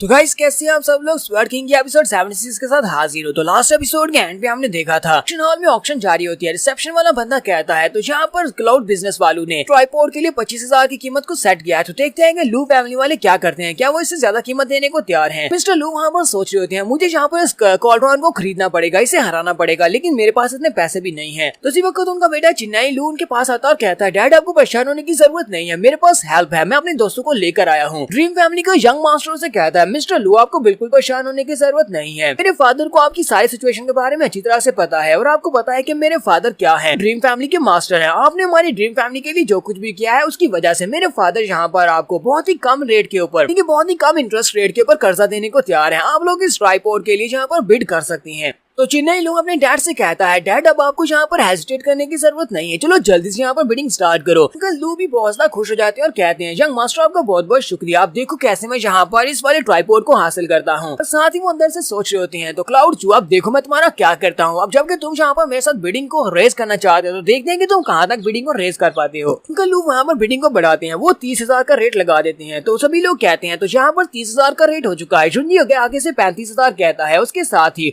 ये रेट 40,000 फिर 50,000 इस तरह करते करते ये रेट काफी ज्यादा आगे बढ़ जाता है। सभी देखने वाले कहते हैं, लगता है कि दोनों पार्टी इस ट्राइपॉड को हासिल करना चाहती हैं। लोग तो यहाँ पर रेट को बढ़ाते जा रहे हैं, एक तरफ से 10,000 बढ़ता है, दूसरी तरफ से 20,000 बढ़ जाता है, तक ये रेट 60% तक पहुंच चुका है। मिस्टर लू यहाँ पर 70,000 कहते हैं और साथ ही कहते हैं, ये ट्राइपॉड इतना भी महंगा नहीं है, यहाँ पर 70,000 स्पिरिट स्टोन्स की बात हो रही है, मुझे लगता है कि ये इससे ज्यादा आगे कंटिन्यू नहीं करेगा। हमारा जुंजी डायरेक्टली 1 लाख कह देता है। रिसेप्शन वाला फिर से यहाँ पर कहता है, तो क्लाउड बिजनेस वालों ने यहाँ पर 1 लाख की बिडिंग की है, तो देखते हैं कि लू फैमिली वाले इस बिडिंग को आगे बढ़ाते हैं या नहीं। बाकी के सभी लोग बातें कर रहे होते हैं, वो लोग कहते हैं, लगता है कि ये लोग यहाँ पर आपस में एक दूसरे से फाइट कर रहे हैं, ये लोग एक दूसरे को एटीट्यूड दिखाने के लिए सब कुछ कर रहे हैं, जबकि इन्हें भी अच्छी तरह से पता है कि ये ट्राइपॉड इतना ज्यादा महंगा नहीं हो सकता। लू फैमिली और इसके साथ जितने साथी होते हैं वो सभी लोग काफी ज्यादा हैरान परेशान होते हैं कि क्या वाकई में इस ट्राइपॉड के लिए 1 लाख की कीमत देना ठीक रहेगा। जुंजी वहाँ पर बड़े आराम से बैठा था, एरोगेंटली हंसते हुए उन लोगों से कहता है, मिस्टर लू आपको यहाँ पर सोचना चाहिए कि आप वाकई में इससे ज्यादा बिड कर सकते हैं या नहीं। ऐसा ना हो कि आप अपनी सारी की सारी प्रॉपर्टी को बेचकर उसके बाद जाकर इस ट्राइपॉड को खरीदे। मुझे तो ऐसे ही लगता है कि आपको अपनी सारी दुकानें भी बेचना पड़ जाएंगी। जुंजी भी यहाँ पर उसको गुस्सा दिलाता है। जैसे वो उसको गुस्सा दिलाता है तो मिस्टर लू को गुस्सा आ जाता है। वो उसे कहते हैं, तुम्हें क्या लगता है कि मैं यहाँ पर इतनी कीमत अदा नहीं कर सकता? तुम मेरे सामने अभी कच्चे बच्चे हो। क्या लगता है कि तुम यहाँ पर इतनी कीमत दोगे तो मैं इससे ज्यादा बिड नहीं कर पाऊंगा। वो कहते हैं, ठीक है मैं यहाँ पर 2 लाख की बिडिंग करता हूँ। साथ ही वो जोर जोर से हंसना शुरू कर देते हैं और कहते हैं, चलो देखते हैं कि अब तुम क्या मुझसे इससे ज्यादा बिड कर पाते हो या नहीं। मुझे तो नहीं लगता कि तुम यहाँ पर अपनी सारी प्रॉपर्टी को बेचकर 2 लाख स्पिरिट स्टोन्स के साथ इस स्क्वाड्रॉन को खरीद पाओगे। महाराज जुंजी उसकी बात सुनने के बाद कहता है, मिस्टर लू आप तो बहुत ज्यादा अमीर हैं, मेरे पास इतने पैसे नहीं है, इसलिए मैं यहाँ पर अपनी हार मानता हूँ। आप 2 लाख में इसको खरीद सकते हैं। छोटा सा स्क्वाड्रॉन जो कि इतना भी ज्यादा कीमती नहीं है, आप इसे 2 लाख स्पिरिट स्टोन्स में खरीद ले, ये आपका हुआ। ऐसी महाराज जुंजी उसे ये वाली बात करता है। मिस्टर लू को एक बहुत बड़ा झटका लगता है। वो कहते हैं, यहाँ पर मैंने क्या कर दिया? मैंने यहाँ पर इस छोटे से स्क्वाड्रॉन की कीमत 2 लाख लगा दी, इसके बाद इसने बिडिंग को खत्म कर दिया। इसका मतलब यह है कि मुझे ये 2 लाख में खरीदना पड़ेगा। सभी देखने वाले भी बहुत ज्यादा हंस रहे होते हैं और कहते हैं, लगता है कि ये बेवकूफ पागल हो गया है, इसने यहाँ पर 2 लाख एक ट्राइपॉड के लिए दे दिया है। तो वाकई में ये 2 लाख में इस ट्राइपॉड को खरीदने वाला है, ये तो इसे बहुत ज्यादा महंगा पड़ रहा है। मिस्टर लू को भी एक झटका लगता है। वो वहीं पर नीचे गिर जाते हैं। उसका बेटा उसे कहता है, डैड डैड क्या आप ठीक है? लेकिन डैड सोच रहे होते हैं, 2 लाख स्पिरिट स्टोन्स में मैं बहुत सारी होली लेवल की स्किल्स को सीख सकता था, बहुत सारी मार्शल आर्ट्स की टेक्निक और बहुत सारे वेपन्स को खरीद सकता था। मैंने 2 लाख में यहाँ पर एक ट्राइपॉड को खरीद लिया। हम लोग इस स्क्वाड्रॉन के अंदर मौजूद हेवन एंड अर्थ की पावर को यूज नहीं कर पाए, तो फिर ये स्क्वाड्रॉन बिल्कुल बेकार है, हमारे 2 लाख स्पिरिट स्टोन्स जाया हो जाएंगे। देखने वाले वहाँ पर जोर जोर से हंस रहे होते हैं और कहते हैं, इस बंदे ने तो यहाँ पर एक बहुत ही बुरी डील की है। तो रिसेप्शन वाला बंदा भी अंदर से बहुत ज्यादा हंस रहा होता है। साथ ही वो कहता है, प्लीज सभी लोग शांत हो जाएं, आप लोग यहाँ पर हंसे नहीं। अगर कोई भी यहाँ पर इस प्राइस को रेस नहीं करने वाला तो इसका मतलब यह है कि मैं यहाँ पर काउंट कर सकता हूँ 2 लाख 1। तो साथ ही वहाँ पर काउंटिंग को स्टार्ट करता है। उसी वक्त एक बंदा बाहर से भागता हुआ आता है और मास्टर लू शुई से कहता है, मास्टर मेरे पास एक बहुत ही बुरी खबर है। आपको पता है ना कि कल क्या हुआ था? कल इस लड़के जुंजी ने हमारे साथ बहुत ही बुरा किया था। मार्केट में इसने हमारी रेपुटेशन को खराब कर दिया, जिसकी वजह से आप अपनी दुकान के ऊपर 100 भी एलिक्सर्स नहीं बेच पाए, 100 पिल्स भी नहीं बिकी। हमारी बाकी की सारी शॉप्स का भी यही हाल है, उन सभी के ऊपर भी हमारी पिल्स नहीं बिक रही। उनका लू शुई से कहते हैं, ये तुम क्या बकवास कर रहे हो? मुझे यहाँ पर साफ साफ बताओ कि क्या कहना चाह रहे हो, हुआ क्या है? हमारा बिजनेस क्यों नहीं चल रहा है? हमारी दुकानें क्यों ठप हो गई? हमारे पास कस्टमर्स क्यों नहीं आ रहे? रिसेप्शन वाला अभी भी वहाँ पर अनाउंस कर रहा था। वो कहता है, मैं यहाँ पर 2 लाख 2 कह रहा हूँ और तीसरी बार कहने पर ये चीज इनकी हो जाएगी। बंदा उनसे कहता है, जितनी इन्फॉर्मेशन मेरे पास है मुझे लगता है कि हमारा बिजनेस इसीलिए ठप हुआ है क्योंकि कल जुंजी ने वहाँ पर सभी लोगों के सामने पोल खोल दी थी कि हम लोग यहाँ पर लो क्वालिटी का मटेरियल बेच रहे हैं और ऊपर से क्लाउड बिजनेस के नाम से एक नया बिजनेस स्टार्ट हुआ है। क्लाउड बिजनेस वाले बहुत ही अच्छी चीजें कम दामों के ऊपर बेच रहे हैं, उनकी एफिशिएंसी बहुत ज्यादा अच्छी है। डिस्काउंट देने की वजह से सभी लोग उनके पास जा रहे हैं और क्लाउड बिजनेस वालों ने आहिस्ता आहिस्ता सभी दुकानों के ऊपर कब्जा कर लिया और वो लोग किन फैमिली की सभी दुकानों में अपना माल बेच रहे हैं। अब हमारे पास इतना ज्यादा पैसा नहीं है कि हम लोग नया माल खरीद सके। चिन्नई लू उसकी बात सुनने के बाद कहता है, तुम यहाँ पर किस क्लाउड बिजनेस की बात कर रहे हो? कहीं तुम यहाँ पर ये तो नहीं कह रहे कि क्लाउड चूज यानी कि जुंजी का वो बिजनेस है? कल्लू और भी ज्यादा घबरा जाते हैं और कहते हैं, लगता है कि जुंजी ने ये सारे का सारा ट्रैप बिछाया हुआ था, उसने जानबूझकर ये सब कुछ किया है, हमें यहाँ पर फंसा दिया। के साथ रिसेप्शन वाला बंदा कहता है, तो हम लोग यहाँ पर तीसरी बार 2 लाख कह रहे हैं, क्या कोई इससे ज्यादा बिडिंग करेगा? अगर नहीं तो फिर ये 2 लाख के ऊपर सेट हुआ, 2 लाख में मिस्टर लू को मिल रहा है। इसी के साथ ही मिस्टर लू को एक झटका लगता है और उसके मुंह से ब्लड निकलना शुरू हो जाता है। उसका बेटा बेचारा काफी ज्यादा घबरा जाता है। तो अंकल थोड़ी देर के लिए वहाँ पर फ्रीज हो जाते हैं। उसके साथ वो जोर जोर से हंसना शुरू कर देते हैं और कहते हैं, 2 लाख या फिर 2.5 लाख मेरे लिए तो कुछ भी नहीं है, मेरे पास बहुत सारा पैसा है। फिर वो जोर जोर से हंसते हुए पागलों की तरह हरकतें करना शुरू कर देते हैं और कहते हैं, मेरे पास आओ, मैं तुम सभी लोगों को स्पिरिट स्टोन देता हूँ, मेरे पास बहुत सारे स्पिरिट स्टोन्स हैं। जबकि चिनाई लू अपने डैड को देखकर रोना शुरू कर देता है और कहता है, क्या मेरे डैड तो पागल हो गए हैं, ये किस तरह की हरकतें कर रहे हैं, मैं तो अभी बहुत ज्यादा यंग हूँ, इसका मतलब यह है कि मेरी यंग मास्टर की लाइफ एंड होने वाली है। अपने डैड से कहता है, डैड चलो हम लोग घर चलते हैं। तो रिसेप्शन वाला बंदा भागता हुआ उनके पास आता है और कहता है, यंग मास्टर मुझे ये बताएं कि आप यहाँ पर हमें कब स्पिरिट स्टोन्स देने वाले हैं, हमें अभी स्पिरिट स्टोन्स देंगे या फिर बाद में देंगे, हम लोग कालब्रान को कब आपके पास भिजवा दें। कि चिन्नाई लू अपने डैड को पकड़ता है, बड़ी स्पीड से वहाँ से भागना शुरू कर देता है और कहता है, हमें वो तुम्हारा कालब्रान नहीं चाहिए, मेरे डैड को तुम लोगों ने पागल कर दिया। जबकि रिसेप्शन वाले चिल्लाकर कहता है, तुम लोग ऐसे नहीं जा सकते, तुम लोगों ने इस कालब्रान को 2 लाख में खरीदा है।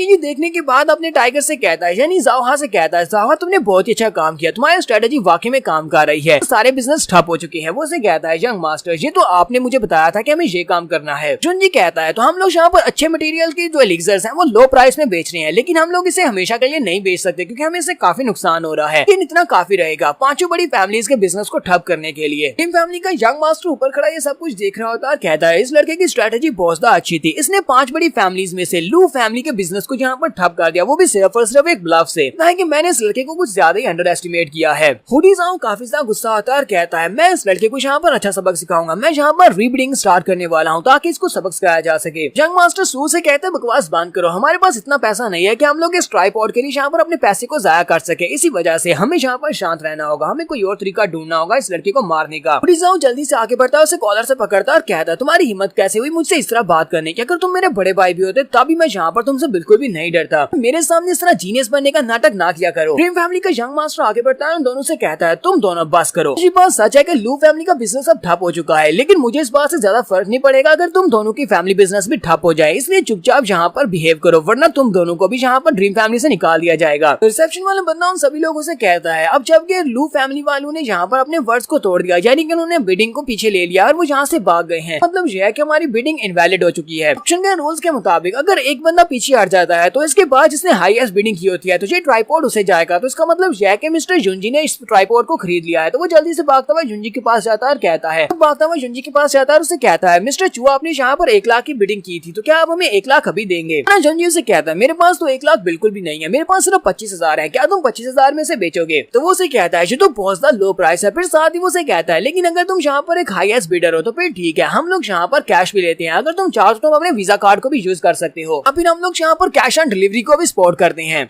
युंजी इस ट्राइपॉड को खरीद लेता है और उसके बाद नेक्स्ट आइटम को लाया जाता है, तो वो लोग उनसे कहते हैं, तो यहाँ पर डिले के लिए माफी चाहते हैं, तो हमारी अगली आइटम यहाँ पर तुम सभी लोगों के सामने हाजिर है, तो हम लोग एक प्राचना हर्ब कहते हैं। हालांकि ये सिर्फ और सिर्फ एक लेवल 4 की जड़ी बूटी है, लेकिन इसकी वाइटलिटी बहुत ज्यादा प्योर है और इसके इफेक्ट्स बहुत ज्यादा रिमार्केबल है। अगर आपकी बॉडी के अंदर कोई इंटरनल इंजरी है तो आप इसको यूज करेंगे तो आपकी इंटरनल इंजरी बड़ी स्पीड से हील हो जाएगी। हम लोग 1000 स्पिरिट स्टोन्स के साथ इसकी ऑक्शन को यहाँ पर स्टार्ट करने वाले हैं। शुंजी कहता है, तो मेरे यहाँ पर आने का मकसद एक ये वाली जड़ी बूटी भी है, कि मुझे ये वाली जड़ी बूटी नहीं चाहिए, लेकिन किसी और को ये वाली जड़ी बूटी चाहिए, वो यहाँ पर जरूर आएगा। इसी ऑक्शन स्टार्ट होती है। हमारा शुंजी 1500 की बिड करता है और उसी वक्त उसे बिड में से 3000 की बिडिंग की आवाज आती है। शुंजी कहता है, मुझे नहीं लगा था कि ये बंदा यहाँ पर आएगा, ये तो वाकई में यहाँ पर जड़ी बूटी को लेने के लिए आ गया है। यहाँ पर सारी भीड़ के अंदर एक बंदा खड़ा होता है जिसने नकाब किया होता है। शुंजी कहता है, ये तो वही है, ये बंदा तो यहाँ पर वाकई में आ गया। तुम्हारा शुंजी जल्दी से उठकर खड़ा हो जाता है और कहता है, तुम सभी लोग यहीं पर रुको, मैं अभी से आता हूँ, तुम सभी लोग आना चाहो तो बैक डोर से घर वापस चले जाना, ये अभी बहुत ही जरूरी काम करने के लिए जाना है। और हमारा शुंजी जल्दी से जंप करते हुए वहाँ से बाहर निकल जाता है, जबकि वो बंदा भी हमारा शुंजी को देख लेता है, वो भी जंप करते हुए वहाँ से बाहर निकल जाता है। वो पिछली गली में जाकर लैंडिंग करता है, तुम्हारा शुंजी वहीं पर होता है। शुंजी उसे कहता है, तुम्हारे बारे में बहुत कुछ सुन रखा है, स्काईलिन तो क्लाउड डायनेस्टी के टॉप मास्टर्स में से एक मास्टर हो, मैंने सुना है कि तुमने एक ह्यूमन लेवल का स्किल क्रिएट किया था जिसको 3000 थंडरस्टॉर्म्स कहा जाता है, तुम तो वाकई में अपनी रेपुटेशन के मुताबिक बहुत ज्यादा मिस्टीरियस हो। बंदा उसे कहता है, लगता है कि तुम्हें कोई गलती लगी है, मैं कोई और हूँ, मैं वो नहीं हूँ। शुंजी कहता है, क्या वाकई में? मुझे तो ऐसा बिल्कुल भी नहीं लगता। स्काईलिन उसे कहता है, मैं तो बस एक बुढ़ा आदमी हूँ जो यहाँ पर इस प्राचीना हर्ब को खरीदने के लिए आया था, तुमने कुछ गलत समझ लिया है।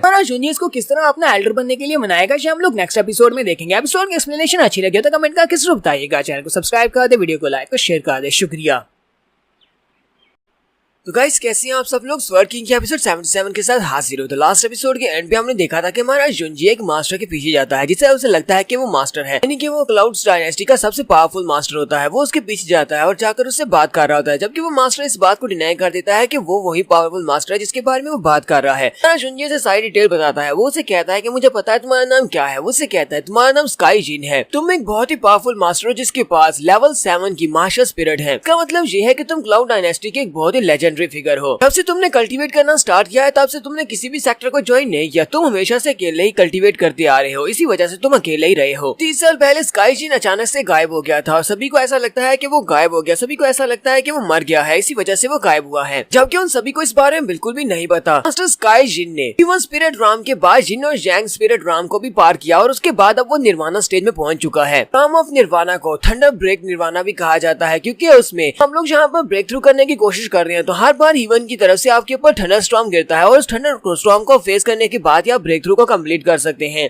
हालांकि मास्टर तुम्हारे पास बहुत सारे टैलेंट्स है, लेकिन फिर भी उस थंडर स्टॉर्म्स की वजह से, वो थंडर तुम्हारी बॉडी के ऊपर गिरने की वजह से तुम्हारे पास काफी सारी इंटरनल इंजरीज हो गई है, इसी वजह से तुम काफी जख्मी हो। जब तुम निर्वाणा स्टेज में पहुंचे और उसके बाद तुम्हारे ऊपर वो इलेक्ट्रिसिटी गिरी, थंडर इलेक्ट्रिसिटी गिरी, तो उसके बाद तुम्हारी इंटरनल इंजरीज और भी ज्यादा बुरी हो गई, जिसकी वजह से 30 साल पहले तुम्हें सर्कुलेशन में जाना पड़ा। साल पहले से तुम्हारी बॉडी के अंदर ये सारी इंजरीज हैं और तब से तुम छुपे हुए हो, तुम किसी के सामने नहीं आते। लगता है कि तुम यहाँ पर इस प्राजना हर्ब को खरीदने के लिए इसीलिए आए हो ताकि तुम इस 7 स्टार फ्रूट की मदद से साथ में कुछ और चीजों को मिलाकर एक ऐसी मेडिसिन बना सको जिससे तुम अपनी इंटरनल इंजरीज को हील कर सको। तो मास्टर स्काई जिन उसकी बात सुनने के बाद कहते हैं, तुम्हारा ये सब कुछ कहने का मकसद क्या है? तो जाओ उनसे कहता है, मुझे लगता है कि तुम्हारी जो मेडिसिन तुम्हारे लिए काफी नहीं रहेगी, जो तुम्हारी इंजरीज को हील नहीं कर सकती। तुम अगर मुझसे वादा करो कि तुम 1 साल तक मुझे प्रोटेक्शन दोगे तो मैं तुम्हारी इंजरीज को कम्प्लीटली हील कर सकता हूँ। ये बात सुनते ही मास्टर काफी ज्यादा गुस्सा हो जाती है और अपनी मास्टर स्पिरिट को रिलीज करते हुए कहते हैं, क्या तुम्हें वाकई में लगता है कि तुम मेरी हेल्प कर सकते हो? तो कुछ ज्यादा ही एरोगेंट लड़के हो। अपनी मास्टर स्पिरिट को रिलीज करते हैं क्योंकि वो एक लेवल 7 की मास्टर स्पिरिट है, इसी वजह से उसका प्रेशर बहुत ज्यादा होता है। हमारा जुंजी पीछे की तरफ हटता है और कहता है, इसकी मास्टर स्पिरिट का प्रेशर तो बहुत ज्यादा है। जुंजी उसे कहता है, मास्टर लिन, क्या तुम अभी भी यहाँ से भागकर जाना चाहते हो जबकि तुम्हारे सामने एक मौका है, मैं तुम्हें बचा सकता हूँ। मास्टर जिन उसे कहते हैं, बस भी करो, तुम मुझे नहीं बचा सकते। हमारा जुंजी मास्टर लिन से कहता है, मास्टर लिन, क्योंकि आपकी बॉडी के अंदर जो इंजरीज है वो काफी ज्यादा डीप हो चुकी है, जिसकी वजह से आपकी बॉडी के फंक्शंस खराब हो चुके हैं। अगर आप यहाँ पर इनको जल्दी से जल्दी हील नहीं करते और अगले ब्रेक थ्रू की वजह से जब आपके ऊपर ठंडा इलेक्ट्रिसिटी गिरेगी, नहीं लगता कि आप सर्वाइव कर पाएंगे, आप मारे जाएंगे। मास्टर लिन से कहते हैं, तुम्हें इन सब के बारे में कैसे पता है कि बॉडी फंक्शंस को बिल्ड किया जा सकता है? तो साथ ही वो अपनी मास्टर स्पिरिट को वापस बुला लेते हैं और उसे कहते हैं, तो लगा था कि तुम बस एक संग हीरो हो, क्योंकि बस यहाँ पर 5 बड़े बिजनेसेस के ऊपर कब्जा करना चाहता है और उनको लीड करना चाहता है, लेकिन मुझे नहीं पता था कि तुम्हें इतना कुछ पता है और तुमने वाकई मेरे पर एक रिमार्केबल इंप्रेशन छोड़ा है। जैसे वो जाने लगते हैं, हमारा जुंजी अपने पास से एक स्क्रॉल निकालता है और उसे कहता है, मास्टर जरा रुके, मेरे पास कुछ है, ये आपके लिए है। वो अपनी चीज फार्मूला को निकालता है और उसकी तरफ फेंकते हुए कहता है,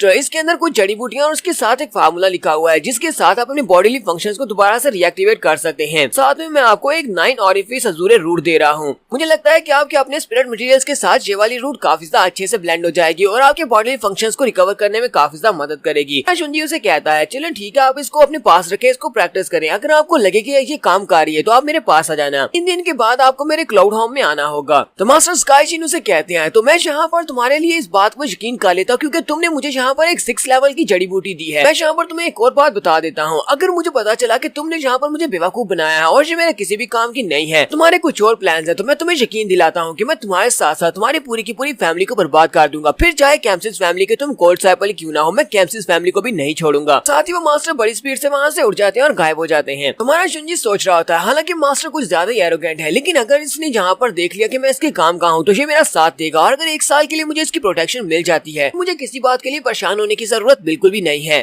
जुंजी को महसूस होता है कि वहाँ पर कोई है। वो कहता है, कौन है वहाँ पर? उसी वक्त उसके पीछे से शुइकियान निकलती है। शुइकियान वहाँ पर खड़ी होती है। हमारा जुंजी अपनी बीस फायर को एक्टिवेट करता है और उसके ऊपर अटैक करता है। शुइकियान उसे कहती है, तुम्हारी इमेजिनेशन तो काफी ज्यादा अच्छी है, तुमने यहाँ पर मुझे महसूस कर लिया। ये तो बहुत अच्छी बात है कि तुम उस मास्टर के हाथ से मरे नहीं, क्योंकि तुम्हें मेरे सिर्फ और सिर्फ मैं मार सकती हूँ, तुम्हें मेरे हाथ से ही मरना है। जुंजी से कहता है, क्या तुम मुझे सिर्फ इसलिए फॉलो कर रही थी? अगर और कुछ नहीं है तो मैं जा रहा हूँ। हमारा जुंजी आगे की तरफ चल पड़ता है। शुइकियान उसे कहती है, जरा रुको, मुझे तुम कुछ और बात भी करनी है। मैं यहाँ पर तुमसे बिजनेस की बात करने के लिए आई हूँ, ये सब कुछ तुम्हारे बारे में है। वो साथ उसे बताना स्टार्ट करती है। वो उसे कहती है, मिस्टर लू शुई ने मास्टर गुजो के ड्रीम फैमिली के एल्डर हैं, उनके साथ राब्ता किया है और सभी लोग मिलकर तुम्हारे पर अटैक करने वाले हैं, तुम्हें यहाँ पर तैयार होना होगा। जुंजी उसे कहता है, तुम मुझे इस तरह की बात क्यों बता रही हो? वो उसे कहती है, मैं इसलिए तुम्हें बता रही हूँ क्योंकि तुम्हारी जिंदगी मेरी है, मैं तुम्हें अपने हाथों से मारना चाहती हूँ ताकि कोई भी तो दूसरा तुम्हें अपने हाथों से ना मार सके। जुंजी इसकी बात सुनने के बाद हल्का सा मुस्कुराता है और जल्दी से उसकी तरफ आगे बढ़ता है। शुइकियान और भी ज्यादा शर्माना शुरू कर देती है और वहीं पर खामोश हो जाती है। जुंजी उसे कहता है, लगता है कि तुम अभी भी मेरे बारे में बात कर रही हो, यहाँ पर बातों को घुमा फिरा कर क्यों कर रही हो? मुझे पता है कि तुम आज भी मुझसे प्यार करती हो। अब से तुम एक बच्ची थी तब से तुम इसी तरह की बातें करती आ रही हो, तुम घुमा फिरा कर बातें करती थी, कभी भी मुझे सच्चाई के बारे में नहीं बताया। शुइकियान उसे कहती, तुम किस तरह की सच्चाई की बात कर रहे हो? जुंजी उसे कहता है, मैं तुम्हें अच्छी तरह से समझता हूँ क्योंकि तुम्हारे पास और कोई भी रास्ता नहीं। कुछ बार ऐसा होता है कि तुम्हारे पास और कोई रास्ता नहीं होता, इसी वजह से मैं तुम्हारे पर तो सारा इल्जाम बिल्कुल भी नहीं डाल सकता। क्योंकि शुई यहाँ सोच रही होती है क्या यहाँ पर जब मुझे दोबारा से किस करने वाला है, और वो अपनी आंखें बंद कर लेती है और बिल्कुल रेडी होती है। जबकि हमारा शुंजी उसे कहता है मुझे एक बात बताओ, कहीं तुम्हारे मुंह के अंदर दोबारा से वो स्पिरिट ईटिंग वर्म तो नहीं है। शुई ये बात सुनने के बाद गुस्सा आ जाती है और कहती है अपनी बकवास बंद करो, तुम किस तरह की बात कर रहे हो। हमारा शुंजी वहाँ से भागना शुरू कर देता है और वो भी उसके पीछे लग जाती है। दोनों भागते हुए काफी दूर निकल जाते हैं और जाकर एक रिवर के पास खड़े हो जाते हैं। शुई उसे कहती है तुम बस देखते जाओ, एक ना एक दिन ऐसा जरूर आएगा जब मैं तुम्हें हरा दूंगी। शुंजी कहता हाँ क्यों नहीं, मैं उस दिन का इंतजार करूंगी। साथ ही शुई उसे कहती है क्या तुम्हें अपने बचपन की याद है, हम तीनों बच्चे हुआ करते थे, हम दोनों की स्पीड काफी ज्यादा अच्छी थी और हम तीनों भागकर आगे चले जाते थे, जबकि यूजियांग पीछे ही रह जाती थी। वो हमारे तक नहीं पहुंच पाती थी और बेचारी बहुत ज्यादा थक जाती थी और कहती थी कि मेरे लिए रुको मैं भी आ रही हूँ। मैं आगे जाकर उसके लिए इंतजार करना पड़ता था। उसे कहता हाँ मुझे आज भी अच्छी तरह से याद है, और यहीं पर वो बचपन का सीन भी दिखाते हैं। इसी के साथ ही हमारा शुंजी फिर से उदास हो जाता है और अपनी वाइफ को याद करते हुए सोच रहा होता है। उसे कहा था कि मैं तुम्हारा इंतजार करूंगी, तुम मुझे बचाने के लिए जरूर आओगे। विज्ञान में इसे देखकर काफी हैरान हो जाती है कि जब भी यहाँ पर अभी की बात की जाती है ये इतना उदास क्यों हो जाता है। शुंजी उसे कहता है मैं यहाँ पर तुमसे मदद चाहता हूँ, मुझे लू फैमिली और जिनसेंग गू इन दोनों के बारे में मदद की जरूरत है, क्या तुम मेरी मदद करोगी। नेक्स्ट सीन में क्लाउड हाउस का दिखाया जाता है। हमारा शुंजी वापस आता है और उनसे कहता है मैं वापस आ गया हूँ। वक्त मिस किन भागती हुई उसके पास आती है और कहती है क्लाउड जल्दी से मेरे साथ आओ, लॉरेन के साथ कुछ बुरा हुआ है। शुंजी कहता है उसके साथ क्या हुआ, चलो आओ। वो दोनों भागते हुए वहाँ पर चले जाते हैं। स्किन उसे कहती है तुमने बाजार से जो 9 कलर लोटस फ्लावर लिया था वो इसने खा लिया है, वो खाने के बाद से इसका टेम्परेचर बढ़ता जा रहा है, लगता है कि इसे बुखार हो गया है। मैंने इसके टेम्परेचर को कम करने की कोशिश की लेकिन कोई भी असर नहीं हो पाया। शुंजी भी भागता हुआ अंदर आ जाता है, लोरेन को देखता है तो लोरेन की बॉडी वहाँ पर काफी ज्यादा गर्म होती है। शुंजी से कहती है शुंजी प्लीज मुझे बचा लो, मुझे ऐसा लगता है कि जैसे मेरी बॉडी अंदर से फटने वाली है, इतनी ज्यादा गर्म हो चुकी है। शुंजी से कहता है तुम्हें ज्यादा हरकत करने की जरूरत नहीं है, मैं तुम्हें अभी ट्रीट करता हूँ, मैं देखता हूँ तुम्हें क्या है। शुंजी सोच रहा होता है इस लड़की ने जो 9 कलर वाला स्नो लोटस फ्लावर खाया है वो इसकी मार्शल स्पिरिट के साथ कंपैटिबल होना चाहिए, क्योंकि इसके पास एक वाटर लिली है। तो लगा था कि दोनों एक दूसरे के साथ अच्छे से कंपैटिबल होंगे और इससे इसकी एनर्जी बढ़ेगी। फिर हमारा शुंजी इसको वहीं पर बिठा देता है और अपनी स्पिरिचुअल एनर्जी को उसकी बॉडी के अंदर एंटर करता है ताकि वो उसको वहाँ पर थोड़ा सा रिलीफ दे सके। तब हमारा शुंजी उसकी बॉडी के अंदर एनर्जी को एंटर कर रहा होता है तो शुंजी को पता चलता है कि इसकी मेरिडियंस ब्लॉक हो चुकी है। वो कहता है ऐसा कैसे हो सकता है, लगता है कि अभी तक इसकी मेरिडियंस बिल्कुल ब्लॉक थी, इसी वजह से ये आगे डेवलप नहीं कर पा रही थी, अपनी कल्टिवेशन को बढ़ा नहीं पा रही थी। जिसे सब कुछ पहले क्यों नहीं पता चला। तो हमारा शुंजी वहाँ पर फोर्सफुली उसकी मेरिडियंस को ओपन कर देता है। जब उसकी मेरिडियंस को ओपन करता है तो वहीं पर वो बेहोश हो जाती है। इनके बेहोश होने के बाद वो उसे वहीं पर लिटा देता है और कहता है ये ठीक हो जाएगी, मैंने इसकी मेरिडियंस को ओपन कर दिया है। इसकी मेरिडियंस पहले से बंद थी, इसकी वजह से कल्टीवेट नहीं कर पा रही थी और इसने जो स्नो लोटस फ्लावर खाया था उसकी एनर्जी इसकी बॉडी के अंदर एब्जॉर्ब नहीं हो पा रही थी। जबकि मैंने इसकी बॉडी को क्लियर कर दिया है, इसकी मेरिडियंस दोबारा से एक्टिवेट हो गई है, तो बहुत ही जल्दी ये 9 फ्लावर की बॉडी में एब्जॉर्ब कर लेगी और साथ ही इसकी कल्टीवेशन भी बढ़ेगी। और ये दोनों वहाँ से बाहर आ जाते हैं। मिस किन से कहती है मैंने सुना है कि लॉरेन एक बहुत ही गरीब घर से है, तो बहुत ही लकी बात है कि वो तुमसे मिल सकी है। मुझे सोच रहा होता है क्या वाकई में ये बहुत ज्यादा लकी बात है। लास्ट टाइम जब वो मुझसे मिली थी तो मेरी वजह से वो मारी गई थी, इसी वजह से मैं उसे अपने साथ लेकर आया हूँ, क्योंकि मैं ये वाली गलती दोबारा नहीं करने वाला कि मेरी वजह से वो दोबारा मारी जाए। हमारा शुंजी से कहता है हमें अपने प्लान को अब आगे बढ़ाना होगा, मेरे पास अब ट्राइपॉड आ चुका है, उस ट्राइपॉड को यूज करते हुए मैं हीन का तोड़ निकालूंगा। मैं उसके लिए कोई ऐसी पिल्स बनाऊंगा जो कि हीन के लिए, इसकी एडिक्शन को छोड़ने के लिए काफी ज्यादा असरदार हो। चाहता हूँ कि तुम बाकी के बिजनेस के ऊपर सस्ती मेडिसिन बेचना स्टार्ट करो, उनकी क्वालिटी अच्छी होनी चाहिए ताकि हम लोग सारे के सारे बिजनेस के ऊपर कब्जा कर सके। मिस किन से कहती है ठीक है हम लोग ऐसा ही करेंगे। तो नेक्स्ट सीन हमें 3 दिन के बाद का दिखाया जाता है। 3 दिन के बाद हमारा शुंजी हीन का तोड़ निकालने के लिए वहाँ पर बैठा होता है, मेडिसिन बनाने की कोशिश कर रहा था। उसी वक्त से बाहर से आवाज आती है क्लाउड जो तुम कहाँ पर हो। हमारा शुंजी कहता है ये तो लॉरेन की आवाज है। तो 3 दिन के बाद ये उठ गई है, चलो ये तो अच्छी बात है। उसी वक्त दरवाजा खुलता है, शुंजी सामने की तरफ देखता है, कहता है ये लड़की कौन है, ये तो लॉरेन नहीं है। लॉरेन अब साइज में काफी ज्यादा बड़ी हो चुकी है। वो उससे कहती है शुंजी जरा मेरी तरफ देखो मैं कितनी बड़ी हो गई हूँ। मुझे आखिरी बार याद है कि जब मैं बहुत ज्यादा बीमार हो गई थी, मेरी बॉडी हॉट हो चुकी थी जिसकी वजह से उठ नहीं पा रही थी, और उसके बाद जब मैं उठी हूँ तो मैं बड़ी हो गई हूँ। मैं शुंजी उसकी तरफ देखकर सोच रहा होता है, लगता है कि इसकी मेडियंस की ब्लॉक होने की वजह से इसका साइज काफी ज्यादा छोटा रह गया था, ये ग्रो नहीं कर पा रही थी। लेकिन अब जबकि इसकी मेडियंस अनलॉक हो चुकी है और इसने कल्टीवेट भी किया है जिसकी वजह से इसका साइज जल्दी से बड़ा हो गया है। लॉरेन जल्दी से भागती हुई आगे बढ़ती है, आकर शुंजी के साथ चिपक जाती है और उसे कहती है अब जबकि मैं बड़ी हो गई हूँ तो शुंजी क्या तुम मेरे साथ शादी करोगे, मैंने तुमसे पहले भी कहा था, चलो अब जल्दी से मेरे साथ शादी कर लो। वक्त में स्किन अंदर आती है, दरवाजे को तोड़कर अंदर आ जाती है और गुस्से के साथ कहती है कौन है जहाँ पर, तुम्हारी हिम्मत कैसे हुई इस बारे में सोचने की। पेन भी आगे बढ़ती है और कहती है आंटी तुम्हें इस बात से क्या मसला है, क्योंकि मिस किन भी गुस्से के साथ से कहती है अपनी बकवास बंद करो, तुम शुंजी के साथ ऐसा कुछ भी नहीं कर सकती। तो जहाँ पर हम लोग अपनी एपिसोड 77 का एंड करेंगे। एपिसोड की एक्सप्लेनेशन अच्छी लगी हो तो कमेंट करके जरूर बताइएगा, चैनल को सब्सक्राइब कर दे, वीडियो को लाइक शेयर कर दे। शुक्रिया।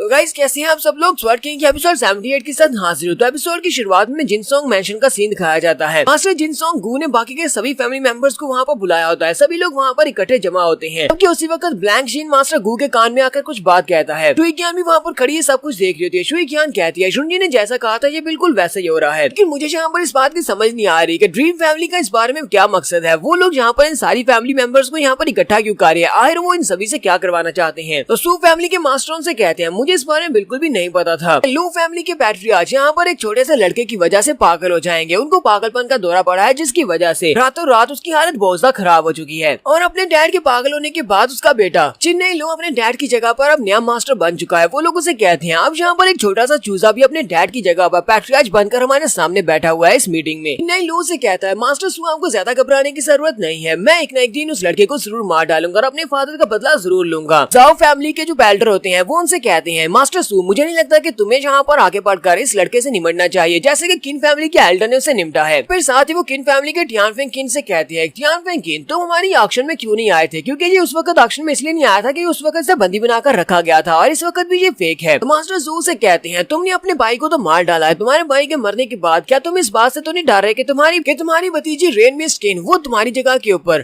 कब्जा कर लेगी और किन फैमिली की नई मास्टर बन जाएगी। बाकी के सभी लोग भी उसकी तरफ देखकर हंसना शुरू कर देते हैं और कहते हैं हम सभी लोगों को लगता है कि ऐसा ही है, इसी वजह से ये अपनी बांजी से बहुत ज्यादा डरता है। तो टियानफेंग किन उन लोगों से कहते हैं वो लड़की तो बहुत ज्यादा कमीनी है, वो इस वक्त क्लाउड चू की साइड के ऊपर हो चुकी है, वो चू जुनजी से मिल चुकी है, इसी वजह से मैं उस लड़की से बदला तो लेकर रहूंगा और दोनों को मार डालूंगा। फिर साथ ही वो एल्डर गू से कहता है एल्डर गू अगर आप मुझे ऑर्डर दे तो मैं उन दोनों लोगों को पकड़कर यहाँ पर लेकर आ जा सकता हूँ। एल्डर गू से कहते हैं ये तो बहुत ही अच्छी बात है कि तुम मेरे ऑर्डर्स को फॉलो करने को तैयार हो, लेकिन यहाँ पर कुछ और बात है। जुई फैमिली के प्रेसिडेंट से कहते हैं जुई फैमिली के प्रेसिडेंट आप तो हमेशा हमारी मीटिंग में नहीं आते, तो इस बार आप हमारी मीटिंग में क्यों चले आए हैं। जुई फैमिली का पैट्रियार्च से कहता है मास्टर गू आप तो ये बात अच्छी तरह से जानते हैं कि हमारी बैकग्राउंड स्पोर्ट में टाई क्लैन है, टाई क्लैन हमें सपोर्ट करता है जिसकी वजह से हम बिजनेस एक ही बात के ऊपर विश्वास रखता है सिर्फ और सिर्फ पैसा कमाने पर। अब जबकि एक लड़का आ चुका है जो कि हमारे बिजनेस को ठप करने पर तुला हुआ है, तो मेरा बिजनेस यानी कि जुई फैमिली का बिजनेस भी ठप होने की कगार पर है, इसी वजह से मुझे भी यहाँ पर आना पड़ा। हम सभी की इंटरेस्ट बिल्कुल सेम है, इसी वजह से हम सभी लोग यहाँ पर इकट्ठे हुए हैं। तो एल्डर को हंसना शुरू कर देते हैं और कहते हैं ये तो बहुत ही अच्छी बात है, पांचों की पांचों बड़ी फैमिलीज की सपोर्ट मेरे साथ है, अगर पांचों बड़ी फैमिलीज की सपोर्ट मेरे साथ हो तो हम लोग उस लड़के को आसानी से मार सकते हैं। एल्डर को सभी लोगों से कहते हैं तुम्हें एक बात अच्छी तरह से पता है कि हमने ये इमरजेंसी मीटिंग क्यों बुलाई है, क्योंकि क्लाउड चू यानी कि जुनजी ने जो बड़ी फैमिलीज के बिजनेसेस को ठप करने की ठान लिया और वो अपने बिजनेस को फैला रहा है। लास्ट टाइम ऑक्शन में उसने मास्टर लू के साथ कुछ ऐसा किया जिसकी वजह से वो पागल हो गए और इस सदमे की वजह से घर जाने के बाद उनकी मौत हो गई, जैसे वो उसका कातिल है। तो हमें यहाँ पर बाकी के सभी लोगों को भी संभल कर रहना होगा।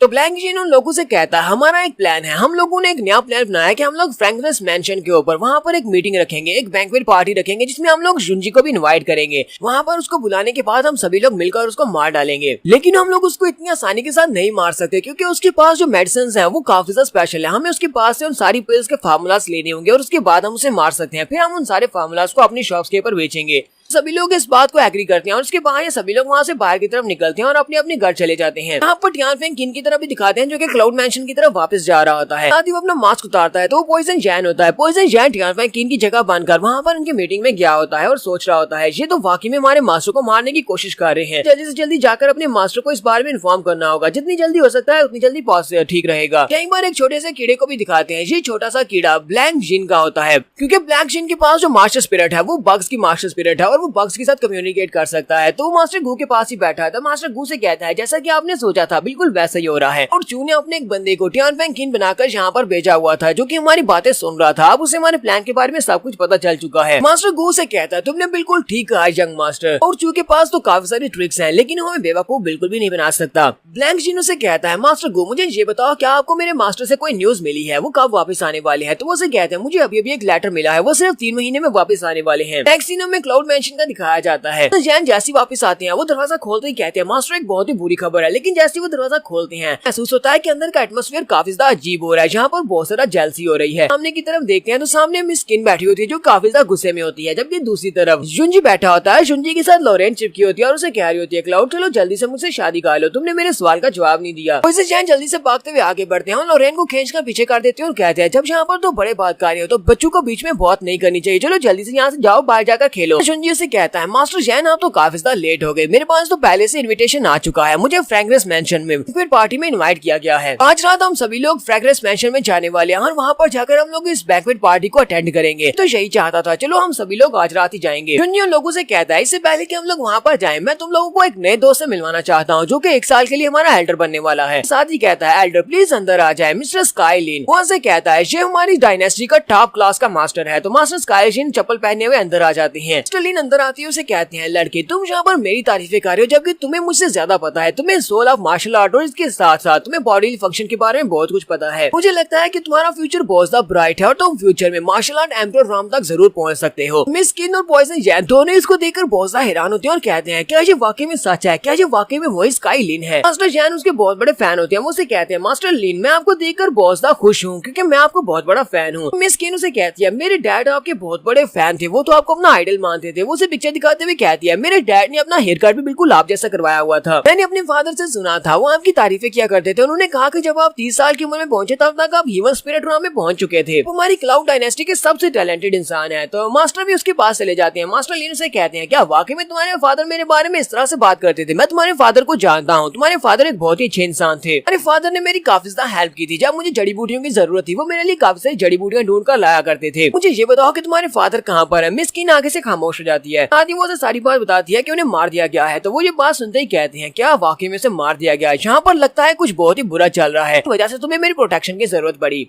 मास्टर लिन कहते हैं मैं उसको जानता था, वो एक बहुत ही अच्छा इंसान था। मास्टर किन कभी भी ऐसे बुरे लोगों के साथ काम नहीं करता, इसी वजह से वो मारा गया क्योंकि उन्हें उनके साथ काम करने से मना कर दिया होगा। जुनजी से कहता है मास्टर लिन मुझे इस बारे में बिल्कुल भी नहीं पता था कि आप मास्टर किन को जानते हैं। हम मास्टर किन का बदला लेने के लिए सब कुछ कर रहे हैं। हमें 5 बड़ी फैमिलीज के बिजनेस के ऊपर कब्जा करना है और हमें अपना क्लाउड बिजनेस बनाना है क्योंकि ये सभी लोग यहाँ पर कुछ बहुत ही बुरा प्लान कर रहे हैं। जुनजी से कहता है मिस्टर लिन मैं चाहता हूँ कि आज रात आप मेरे साथ फ्रैग्रेंस मैंशन में चले, वहाँ पर कुछ बुरा होने वाला है, हमें वहाँ पर इनवाइट किया गया है। तो मास्टर लिन उसकी बात सुनने के बाद कहते हैं मैंने जबकि तुमसे वादा किया है कि मैं 1 साल के लिए तुम्हें प्रोटेक्शन दूंगा तो फिर तो यहाँ पर सवाल ही पैदा नहीं होता, हमें तुम्हारे साथ हर एक जगह पर जाने को तैयार हूँ। तो मास्टर लिन से कहते हैं लेकिन मैं यहाँ पर तुम्हें एक वार्निंग देना चाहता हूँ, अगर तुम मेरे वुंड्स को क्योर नहीं कर पाए, अगर तुम मुझे ठीक नहीं कर सकते तो मैं बता दूं उस बंदे के वापस आने के बाद मैं भी तुम्हें बचा नहीं पाऊंगा। कहता है आप यहाँ पर किस इंसान की बात कर रहे हैं? वो उसे कहते हैं मैं यहाँ पर एक इंसान की बात कर रहा हूँ 7 साल पहले जिसके साथ मैंने फाइट की थी, फ्रंटियर फोर्ट्रेस के ऊपर उस बंदे के साथ फाइट की थी। उस वक्त ह्यूमन स्पिरिट राम के 9th लेवल पर था, लेकिन वो मेरे साथ अच्छे से फाइट कर सकता था, उसने अपने आप को मेरे सामने अच्छे से संभाल कर रखा हुआ था जबकि मैं निर्वाणा के 4th लेवल पर था। क्या तुम समझ सकते हो? मैं उसे 2 लेवल अप था लेकिन फिर भी वो मुझसे ज्यादा स्ट्रॉन्ग निकला। ये बात सुनने के बाद काफी हैरान होता है। बाकी ये सभी लोग भी सोच रहे होते हैं क्या वाकई में डायनेस्टी में कोई ऐसा पावरफुल इंसान भी है जो कि स्काईलिन से ज्यादा स्ट्रॉन्ग है और उसके 2 लेवल अप होने के बावजूद वो इसको आसानी से हरा सकता था। मास्टर लिन उसे कहते हैं हालांकि उस वक्त भी मेरी बॉडी काफी ज्यादा जख्मी थी, मैं अपनी फुल स्ट्रेंथ को यूज नहीं कर सकता था, लेकिन मुझे इतना पता है कि वो बंदा बहुत ज्यादा स्ट्रॉन्ग है और हम जबकि पूरे 7 साल गुजर चुके हैं, मुझे लगता है कि वो ब्रेक थ्रू करने के बाद जिन और यांग स्टेज पर पहुंच चुका होगा। हो सकता है कि वो निर्वाणा स्टेज में पहुंच चुका, अगर वो निर्वाणा तक पहुंच चुका है तो फिर तो हम सभी का बचना बहुत ज्यादा मुश्किल है। पॉइजन जैन उसे कहते हैं क्या वाकई में क्लाउड डायनेस्टी में आपसे भी ज्यादा पावरफुल कोई इंसान है? हमने कभी उसके बारे में क्यों नहीं सुना? मास्टर लिन उसे कहते हैं जुनजी मैं तुम्हें एक बात बता दूं, हमारे इंपीरियल सिटी में जहाँ पर इस क्लाउड डायनेस्टी में वो बंदा तुम्हारे रास्ते में सबसे बड़ी रुकावट बनने वाला है, तुम्हें उसे हराना होगा। ड्रीम फैमिली यहाँ पर सब कुछ अपने आप से नहीं कर रही, ड्रीम फैमिली का सबसे बड़ा बैक स्पोर्ट वाला बंदा वही है। इसके अलावा यहाँ पर न्यू पावर का लीडर वही है, उसको हम लोग गार्डियन जनरल कहते हैं, जनरल ब्लड वू। तो वो सभी लोग मुझे बात सुनने के बाद काफी ज्यादा हैरान हो जाते हैं। नेक्स्ट सीन में ड्रीम फैमिली के हाउस का दिखाया जाता है। ड्रीम फैमिली के मास्टर अपनी कुर्सी के ऊपर बैठे होते हैं जबकि उनका बेटा ब्लैक लिन उनके पास आता है और उनसे कहता है मैं उसकी बॉडी के अंदर से उस बीस्ट फायर को अब्सॉर्ब नहीं कर सका क्योंकि उसने अपनी बॉडी के अंदर उस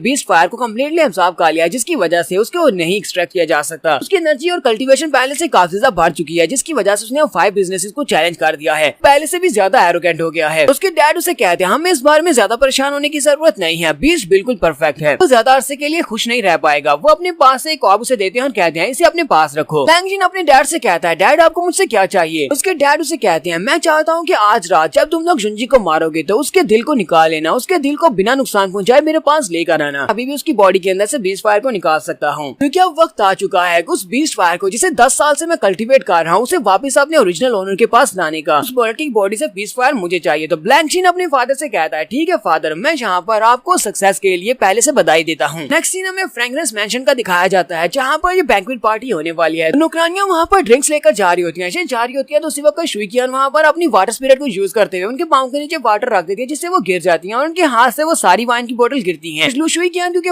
वाटर को कंट्रोल कर सकती है, वो सारी की सारी वाइन को वहाँ पर कंट्रोल कर लेती है और बॉटल्स को भी कंट्रोल कर लेती है। उन सभी से कहती है तुम सभी लोग ध्यान से काम नहीं कर सकती, तुम लोग अभी अभी सब कुछ गिराने वाली थी, और साथ ही वो उनमें से एक वाइन के अंदर पॉइजन भी मिक्स कर देती है। जल्दी से इन बॉटल्स को उठाओ और सही सलामत वहाँ पर पहुंचा दो, क्योंकि तुम्हारे मास्टर इस वक्त अंदर इंतजार कर रहे हैं। तो लड़कियां फिर से अपनी बॉटल्स को उठाकर अंदर चलना स्टार्ट करती है, जबकि शुइकियान कह रही होती है जी मैंने अपना काम कर दिया, बाकी का सब कुछ तुम्हें करना होगा। तो यहाँ पर हम लोग अपनी एपिसोड 78 का एंड करेंगे। एपिसोड की एक्सप्लेनेशन अच्छी लगी हो तो कमेंट करके जरूर बताइएगा। चैनल को सब्सक्राइब कर दें, वीडियो को लाइक और शेयर कर दें। शुक्रिया। तो गाइस कैसे हैं आप सब लोग। स्वर्ड किंग के एपिसोड 79 के साथ हाजिर हो। तो लास्ट एपिसोड के एंड पे हमने देखा था कि शुइकियान नौकरानियों के हाथ से उनकी वाइन गिरा देती है और साथ ही उसके अंदर पॉइजन डाल देती है। मास्टर गु जिंगसोंग के पास जाने वाली है, तो वो लड़कियां वहां से अपनी वाइन को दोबारा से उठाती हैं और लेकर अंदर की तरफ चली जाती हैं मीटिंग रूम में, जहाँ पर इस सारी बैंक्वेट पार्टी का इंतजाम किया गया है। यहाँ पर मास्टर गु जिंगसोंग और उनके साथ 5 बड़ी फैमिलीज के हेड बैठे होते हैं। ये सभी लोग यहाँ पर बैठे आराम से इंतजार कर रहे होते हैं। इन सभी को सिर्फ और सिर्फ एक ही बंदे का इंतजार होता है, यानी कि हमारे जुंजी का इंतजार होता है। इस वक्त एक बंदा भागता हुआ अंदर आता है और आकर कहता है क्लाउड बिजनेस के लोग यहाँ पर आ चुके हैं, क्लाउड फैमिली के लोग आ गए, जुंजी आ चुका है। जुंजी अपने साथ में स्किन और साथ में उसके पॉइजन जैन होते हैं जिन्होंने वो खोटा ओढ़ा होता है। ये तीनों यहाँ पर अंदर एंटर होते हैं। तो गु जिंगसोंग उसकी तरफ देखता है, सबके ब्लैक सीन भी उसके साथ ही खड़ा होता है। बाकी के सभी फैमिलीज के लीडर भी उन्हीं की तरफ ही देख रहे होते हैं। तो जुंजी वहाँ पर आते ही कहता है मेरा नाम क्लाउड चू है और मैं क्लाउड बिजनेस का ओनर हूँ। हमारे जुंजी के साथ जो तीसरा बंदा होता है यानी कि पॉइजन जैन जिन्होंने मुखोटा ओढ़ा होता है, उस समय पॉइजन जैन नहीं होता बल्कि असली का टियानफेंग किन होता है। टियानफेंग किन वहीं पर अपनी साउंड ट्रांसमिशन को यूज करते हुए मास्टर गु से कहता है मास्टर गु प्लीज मेरी हेल्प करें, मैं असली का टियानफेंग किन हूँ, इन लोगों ने मुझे बंदी बनाया हुआ है। आपके साथ टेबल के ऊपर जो टियानफेंग किन बैठा हुआ है वो नकली है, वो इनका आदमी है। जुंजी उसकी तरफ देखता है, उसको घूरता है, फिर साथ ही अपनी पावर को यूज करते हुए उसे वहाँ पर शांत कर देता है। ब्लैक शिन भी इसी तरफ ही देख रहा होता है, वो भी जो देखकर समझ जाता है कि यहाँ पर कुछ तो गड़बड़ है। मास्टर गु तक ये मैसेज पहुंच जाता है, वो भी इस बात से काफी खुश हो जाते हैं क्योंकि उनके पास एक मौका होता है जहाँ पर इसको मारने का। तो गु जिंगसोंग उठकर खड़े हो जाते हैं और सभी लोग उसे कहते हैं जबकि सभी लोग यहाँ पर आ चुके हैं तो क्यों ना हम लोग अपनी बैंक्वेट पार्टी को स्टार्ट करें, चलो जल्दी से बैंक्वेट पार्टी को स्टार्ट करो। वो लोग यहाँ पर बैंक्वेट पार्टी को स्टार्ट करने का कहते हैं। उसी वक्त वो सारे के सारे दरवाजे बंद हो जाते हैं और खिड़कियां भी बंद हो जाती हैं। पर मास्टर स्काईलिन की तरफ भी दिखाते हैं, वो इसी बैंक्वेट पार्टी जहाँ पर हो रही है इसी होटल की छत के ऊपर खड़े होते हैं और इंतजार कर रहे होते हैं। वो कहते हैं लड़के ने मुझे कहा था कि वो लड़का खुद ही अकेले जाकर उनसे फाइट करना चाहता है, इसी वजह से मुझे अंदर लेकर नहीं गया। लेकिन मैं भी यहाँ पर देखने के लिए काफी ज्यादा उत्साहित हूँ कि ये लड़का यहाँ पर क्या कर पाएगा, क्योंकि वहाँ पर काफी सारे प्रोफेशनल्स हैं और बहुत सारे पावरफुल मास्टर्स भी हैं। बाजू के बाद होने के बाद अंदर मिसालें जलाई जाती हैं और उसके बाद मास्टर गु जुंजी से कहते हैं प्लीज जूम जल्दी से बैठ जाओ, क्योंकि सभी लोगों के साथ बैठो ताकि तुम्हारे साथ यहाँ पर बात की जा सके। जू फैमिली के हेड उसे कहते हैं कहीं ऐसा तो नहीं है कि तुम्हें हमारे साथ बैठने में शर्म महसूस हो रही है, क्योंकि तुम्हें लगता है कि तुम हमसे ज्यादा पावरफुल हो, हमारा बिजनेस भी हमसे ज्यादा बढ़िया है। जुंजी से कहता है नहीं ऐसी कोई बात भी नहीं है, मैं यहाँ पर तुम्हारे साथ तो बैठ सकता हूँ लेकिन मेरा अपना एक स्टैंडर्ड है। वो साथ ही अपनी मास्टर स्पिरिट को रिलीज करते हुए मास्टर स्पिरिट को मटेरियलाइज करता है और उसे एक चेयर बना लेता है और उस चेयर के ऊपर बैठ जाता है। सभी देखने वाले बहुत ज्यादा हैरान हो जाते हैं और कहते हैं ऐसा कैसे हो सकता है, लड़का तो स्पिरिट गैदरिंग ग्राम में है और ऊपर से ये यहाँ पर अपनी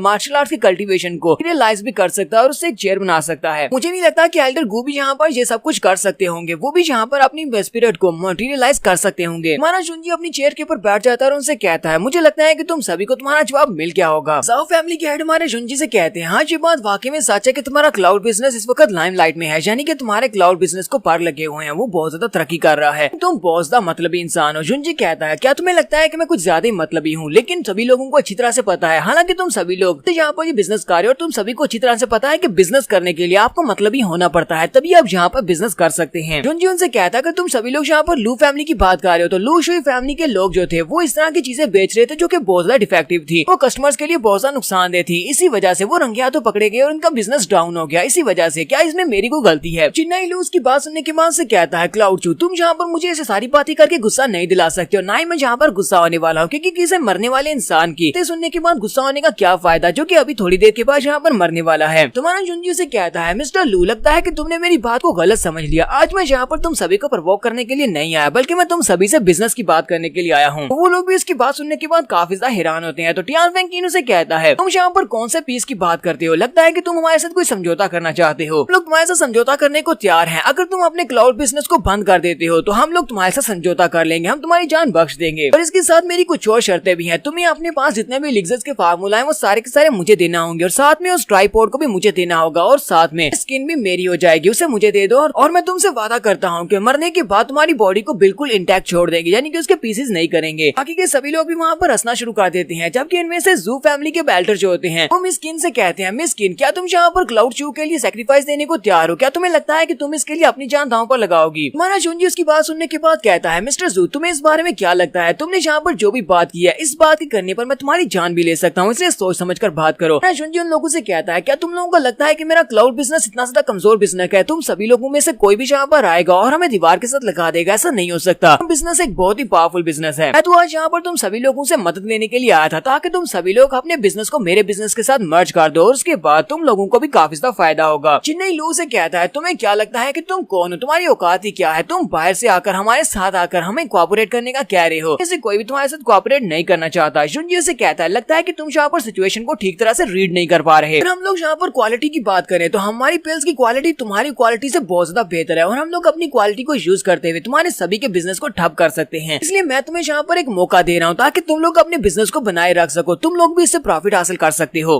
तो शुंजी यहाँ पर उन सभी लोगों को एक ऑफर देता है। वो उनसे कहता है, अगर तुम सभी लोग यहाँ पर इस बात को एग्री करोगे, तुम सभी लोग हमारे बिजनेस के साथ अपने बिजनेस को मर्ज करोगे, कि तुम सभी लोग आज के बाद मुझे ओबे करोगे और मैं तुम्हारा सीईओ बन जाऊंगा, उसके बाद तुम सभी को इसका शेयर मिला करेगा। इससे हम लोग ना सिर्फ यहाँ पर बहुत ज्यादा पैसा बनाएंगे कि हम लोग यहाँ पर एक बहुत बड़ी फोर्स क्रिएट कर सकते हैं, इतनी बड़ी फोर्स के जिससे हम लोग पूरे के पूरे सिटी के ऊपर कब्जा कर सकते हैं। क्लाउड एम्पायर हमारा हो जाएगा। ये बात सुनते ही वो सभी लोगों के कान में एक घंटी बजती है। वो सभी लोग यहाँ पर सोचने में मजबूर हो जाते हैं, किसी लड़का यहाँ पर पूरे के पूरे इंपीरियल सिटी बल्कि पूरी की पूरी डायनेस्टी के ऊपर कब्जा करने के बारे में सोच रहा है। तो मास्टर सू से कहते हैं, लड़के मुझे तो लगता है कि तुम या तो कोई बहुत बड़े बेवकूफ हो या फिर कोई पागल हो। तुमने यहाँ पर कौन सी बात कर दी? तुम पूरी डायनेस्टी के बिजनेस के ऊपर कब्जा करना चाहते हो। यहाँ पर ये वाली बात करने के बाद पहले से मुश्किल में पड़ चुके हो, तुम्हें ये बात यहाँ पर नहीं करनी चाहिए थी। तुम अभी भी यहाँ पर हमसे ये कह रहे हो कि हम अपने बिजनेस को तुम्हारे साथ मर्ज कर ले। हमारा शुंजी से कहता है, मास्टर सू आपकी फैमिली एक बहुत ही बड़ी फैमिली और आपका बिजनेस भी काफी अच्छा है, तो आपको क्या लगता है कि आपके यहाँ पर इतने बड़े इरादे नहीं होने चाहिए? आपको भी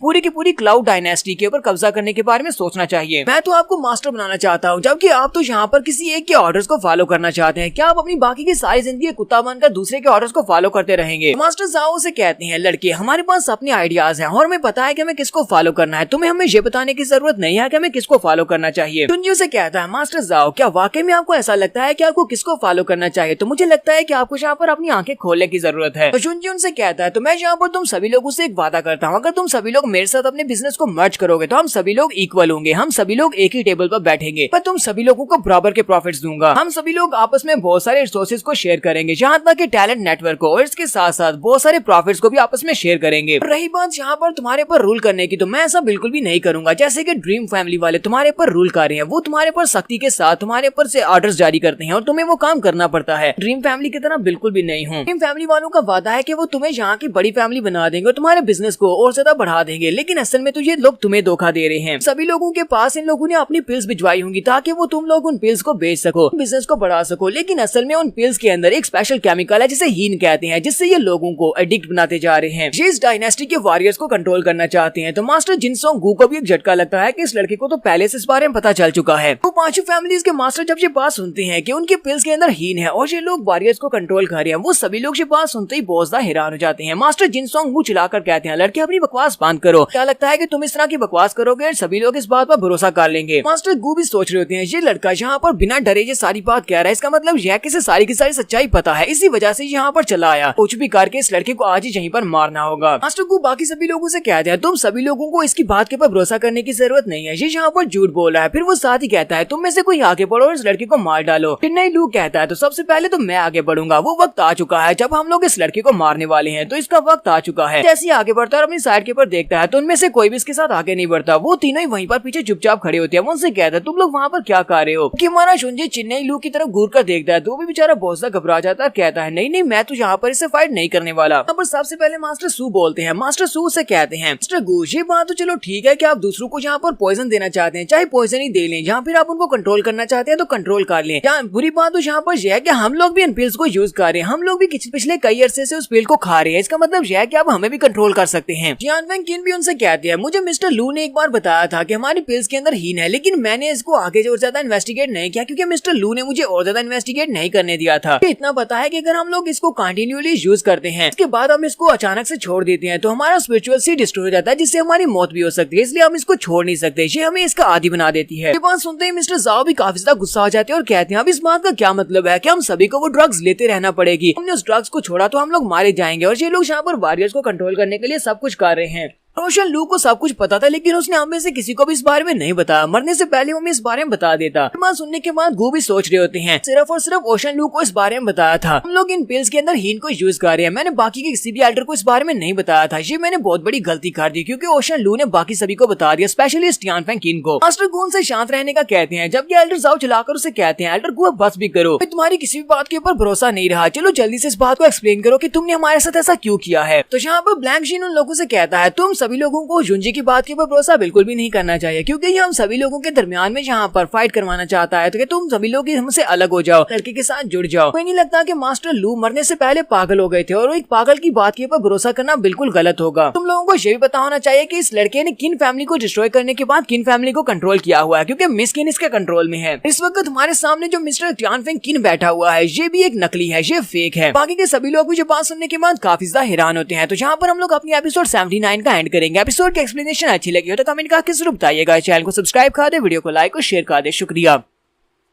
तो गाइस कैसे हैं आप सब लोग? स्वर्ड किंग के एपिसोड 80 के साथ हाजिर हो। तो लास्ट एपिसोड के एंड पे हमने देखा था कि ब्लैंक जिन बाकी सभी लोगों से कहता है, तुम सभी लोगों को यहाँ पर इस लड़के की बातों के ऊपर विश्वास करने की जरूरत नहीं है, ये झूठ बोल रहा है। लड़के ने लू फैमिली के एल्डर को पागल कर दिया था, और एक पागल की बात को कैसे माना जा सकता है, और किन फैमिली को ये लड़का कब से कंट्रोल कर रहा है, क्योंकि मिस्किन इसके साथ है। अरे सामने जो बंदा बैठा हुआ है टियानफेंग किन, ये भी एक नकली है, ये असली का नहीं है, बल्कि ये जुनजी का ही आदमी है, यहाँ पर इसका मुखौटा पहन कर बैठा हुआ है। ब्लैंक जिन उन लोगों से कहता है कि तुम सभी लोगों को इस बात के ऊपर विश्वास नहीं है, तो फिर ठीक है, मैं तुम सभी लोगों को ये बात साबित करके दिखाता हूँ। वो जल्दी से उसके ऊपर अटैक करने के लिए आगे बढ़ता है, यानी टियानफेंग किन के ऊपर अटैक करने के लिए आगे बढ़ता है। वो जैसे उसके ऊपर अटैक करने लगता है, उसी वक्त वहाँ पर जितनी मिसालें होती हैं वो सारी की सारी बुझ जाती हैं और अंधेरा हो जाता है। वहाँ पर अंधेरा होता है। अंधेरा होने के बाद दिखाते हैं कि वहाँ पर किसी की मौत हो जाती है। जब ब्लैंक जिन वहाँ पर अपने पंजे को घुमाते हुए अटैक करता है, तो वो सामने उसके टियानफेंग किन होता है, तो टियानफेंग किन मर जाता है, उसका ब्लड बहता है। फिर से वहाँ पर लाइट रोशन हो जाती है, यानी कि जितनी मोमबत्तियां होती हैं वो फिर से जल जाती हैं। उसके बाद दिखाते हैं कि टियानफेंग किन मर चुका होता है। बाकी के तीनों मास्टर से देखकर बहुत हैरान होते हैं और कहते हैं, इसने तो वाकई में किन को मार दिया है। ब्लैंक जिन उसे मारने के बाद उन लोगों से कहता है, क्या तुम लोगों ने देखा कितनी आसानी के साथ इसको मार दिया है, जबकि इस असली के टियानफेंग किन का लेवल मुझसे हाई है, वो इतनी आसानी के साथ कैसे मर सकता है। तो सिर्फ और सिर्फ एक पपेट है जिसने अपने चेहरे के ऊपर मास्क लगाया हुआ है, ये असल में जुंजी का आदमी है। मैं अभी इसका मास्क उतारता हूँ और अपने पंजे को आगे बढ़ाता है और उसके चेहरे के ऊपर लगाते हुए उसके चेहरे के ऊपर से सारी खाल को उधेड़ देता है, लेकिन उसके चेहरे के नीचे से कोई भी मास्क नहीं निकलता, बल्कि उस बेचारे के ऊपर से सारा चमड़ा भी उतर जाता है। ये देखकर तो ब्लैंक जिन खुद भी काफी ज्यादा हैरान हो जाता है और कहता है, ऐसा कैसे हो सकता है, ये तो असली है। वहाँ पर लाइट बुझी थी। उसी वक्त यूई फैमिली का जो एल्डर था, पॉइजन जैन को वहाँ से चेंज करके असली के टियानफेंग किन को वहाँ पर बिठा दिया था। पॉइजन जैन हमारे जुंजी के पीछे आने के बाद से कहते हैं, मास्टर मुझे बचाने के लिए आपका शुक्रिया। जुंजी उसे कहता है, जाओ जाकर रेस्ट करो, तुम्हारा मिशन पूरा हो चुका है। हमारा जुंजी तालियां बजाते हुए आगे बढ़ता है और उसे कहता है, ब्लैंक जिन तुमने यहाँ पर वो काम कर दिया जो कोई आम इंसान नहीं कर सकता था। तुमने यहाँ पर टियानफेंग किन को सजा दे दी ताकि तुम लोग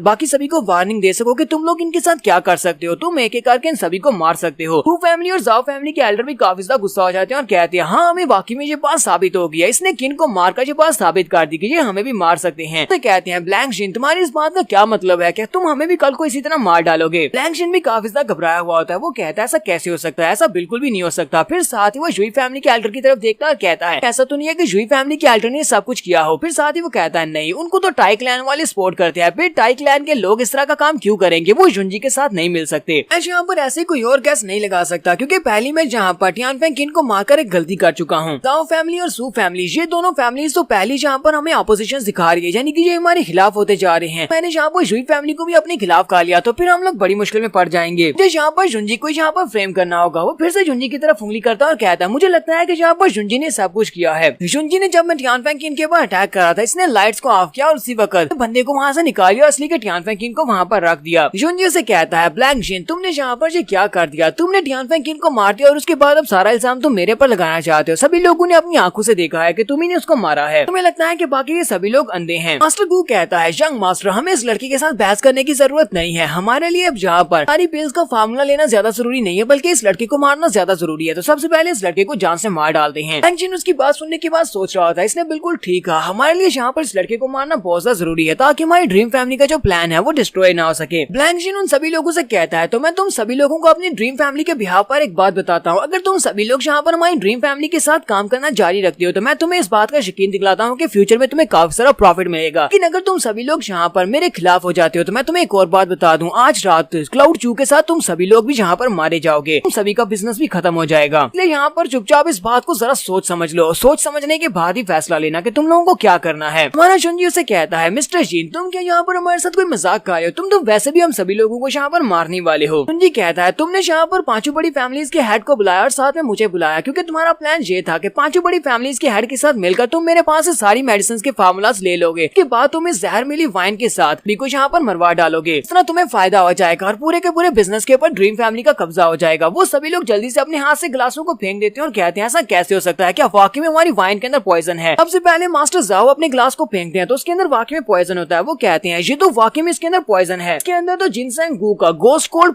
पॉइजन है, ये तो अपने पॉइजन को यूज करके हमें मारना चाहता है। जिनसेंग गू भी इस बात से काफी ज्यादा हैरान हो जाते हैं। मास्टर सू भी चिल्लाकर उनसे कहते हैं तुम दोनों यहाँ पर कर क्या रहे हो, हम लोग ड्रीम फैमिली के लिए सब कुछ कर रहे हैं, हमने बहुत ज्यादा मेहनत की, तुम लोग यहाँ पर हमें पॉइजन देकर मारना चाहते हो, तुम्हें अपना फायदा मिल गया और उसके बाद अब तुम हमें रास्ते से हटाना चाहते हो। मास्टर गू लोगों से कहते हैं मैंने यहाँ पर इस वाइन को खुद भी पिया है, तो अगर मैंने यहाँ पर इस वाइन को पिया है मतलब यह है कि इसके अंदर पॉइजन नहीं है, तो फिर मैं यहाँ पर पॉइजन क्यों डालूंगा। शुंजी कहता है मुझे लगता है कि एल्डर गू आपने पहले से यहाँ पर एंटीडोट की दुआ ली होगी क्योंकि आपने एंटीडोट लिया हुआ है, इसी वजह से पॉइजन वाइन को पीने के बाद भी आपको कुछ भी इफेक्ट नहीं पड़ा, हम लोगों ने भी आपको देखकर इस वाइन को पीना शुरू कर दिया। एल्डर गू कहते हैं यहाँ पर कुछ ना कुछ तो गड़बड़ है, वाइन के अंदर तो वाकई में मेरा ही पॉइजन है, लेकिन ये पॉइजन किसने डाला होगा। उनकी नजर वहाँ पर शुई कियान के ऊपर पड़ती है। कहते हैं मुझे यहाँ पर जितना याद है यहाँ पर सिर्फ और सिर्फ एक ही बंदा ऐसा कर सकता है, शुई कियान है, क्योंकि शुई कियान वहाँ पर पहले नहीं थी। जल्दी से अपनी मास्टर स्पिरिट को रिलीज करते हैं और अपनी मास्टर स्पिरिट के साथ शुई कियान के ऊपर अटैक कर देते हैं। शुई कियान कहती है ये तो बहुत ही बुरा है, इनको पहले से पता चल चुका है कि मैंने ये किया है, कि अटैक को वहाँ पर ब्लॉक कर दिया, लेकिन वो पीछे की तरफ गिर जाती है। एल्डर गू से कहते हैं तुम्हारी हिम्मत कैसे हुई, तुम गद्दार लड़की, तुमने हमें धोखा दिया है, लगता है कि यहाँ पर इस वाइन के अंदर तुमने पॉइजन डाला है। तो शुई कियान उनसे कहती है जी आप किस तरह की बात कर रहे हैं, मैं ऐसा क्यों करूंगी, मैं भी ड्रीम फैमिली की एक स्टूडेंट हूँ, मेरे पर शक कैसे कर सकते हैं। लगता है कि आप यहाँ पर क्लाउड चू के बिछाए हुए जाल में फंसते जा रहे हैं, उसने ये सब कुछ किया और वहाँ पर हमारे दरमियान फाइट करवाना चाहता है। चिन्नई लू भी भागता हुआ शुई कियान के सामने आकर खड़ा जाता है और कहता है मास्टर प्लीज रुक जाएं। आज ये बात वाकई में सच है कि शुई कियान जुंजी को जानती है, ये दोनों बचपन में एक दूसरे के दोस्त थे, लेकिन अब इन दोनों की आपस में दुश्मनी है और ये दोनों एक दूसरे को देखना पसंद नहीं करते। पर से मैं सारा वक्त इस लड़की के साथ था, फिर ये लड़की आपकी वाइन के अंदर पॉइजन कैसे डाल सकती है, इसने ये सब कुछ नहीं किया। चिन्नई लू मास्टर गू से कहता है मास्टर क्या आप इस बारे में भूल चुके हैं, इसी लड़की ने अपने मुंह के रास्ते से स्पिरिट ईटिंग वर्म को शुंजी के मुंह में डाला था ताकि उसको मरवाया जा सके, फिर ये इस लड़की की हेल्प क्यों करेगी। मास्टर गू भी उसकी बात सुनने के बाद गुस्सा हो जाते हैं और उसे जबरदस्त थप्पड़ मारते हैं और कहते हैं बेवकूफ अपना मुंह बंद करो, जहाँ पर सभी के सामने ये बात क्यों कर रहे हो। चिन्नई लू उड़ता हुआ पीछे वाली दीवार के साथ जाकर टकराता है, जैसे वो दीवार के साथ जाकर टकराता है तो उसके बेचारे का सर फट जाता है और काफी सारा ब्लड बहता है, उसके दांत भी टूट जाते हैं और वहीं पर गिरकर बेहोश हो जाता है। क्योंकि सभी लोग भी कहते हैं एल्डर गू बहुत ज्यादा पावरफुल है, हम सभी मिलकर भी इसका मुकाबला नहीं कर पाएंगे, लगता है कि आज हम सभी फैमिली मेंबर्स को यहीं पर मरना पड़ेगा क्योंकि हम लोग इसका मुकाबला नहीं कर सकते, अब हम लोग क्या करेंगे। तो शुई कियान भागती हुई अपने बॉयफ्रेंड के पास चली जाती है, जबकि मास्टर गू कहते हैं लू एक बेकार इंसान था, मैंने उसको सारी सच्चाई बताई थी लेकिन वो सच्चाई को दबाकर नहीं रख सका, बेकार बच्चे ने भी यहाँ पर सारी की सारी सच्चाई को उगल दिया, तुम सभी लोग बिल्कुल बेकार हो, तुम सभी लोगों को जिंदा रखने का कोई भी फायदा नहीं है।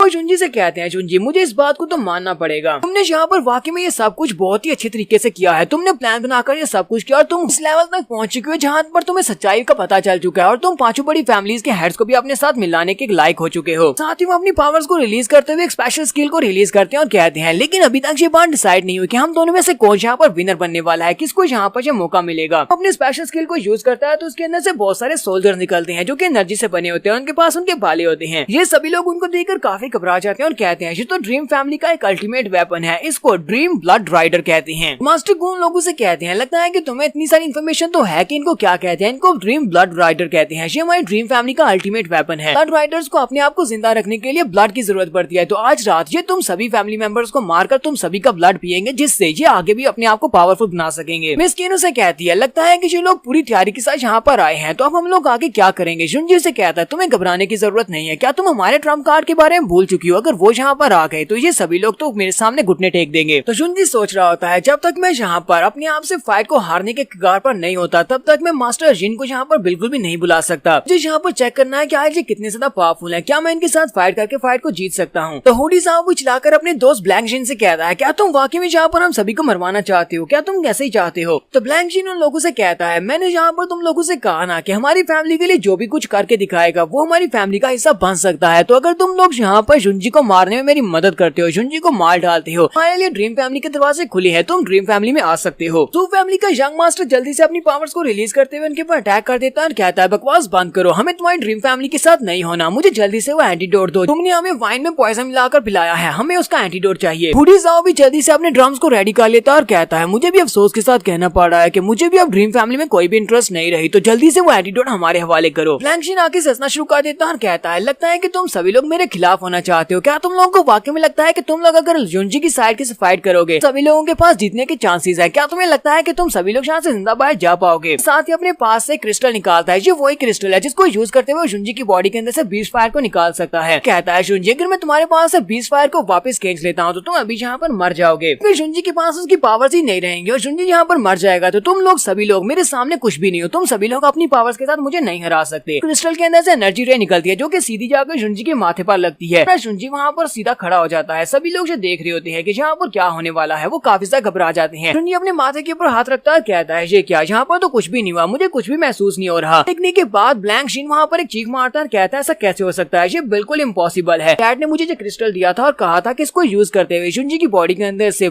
बीस्ट फायर को निकाल लेना, लेकिन बीस्ट फायर तो निकली ही नहीं। उस क्रिस्टल के ऊपर लिखा होता है कि हमें इस लड़के की बॉडी के अंदर कोई भी बीस्ट फायर नहीं मिली, तुम दोबारा से स्कैन कर सकते हो। तो यहाँ पर हम लोग अपनी एपिसोड 80 का एंड करेंगे। एपिसोड की एक्सप्लेनेशन अच्छी लगी हो तो कमेंट करके जरूर बताइएगा। चैनल को सब्सक्राइब कर दे, वीडियो को लाइक और शेयर कर दे। शुक्रिया।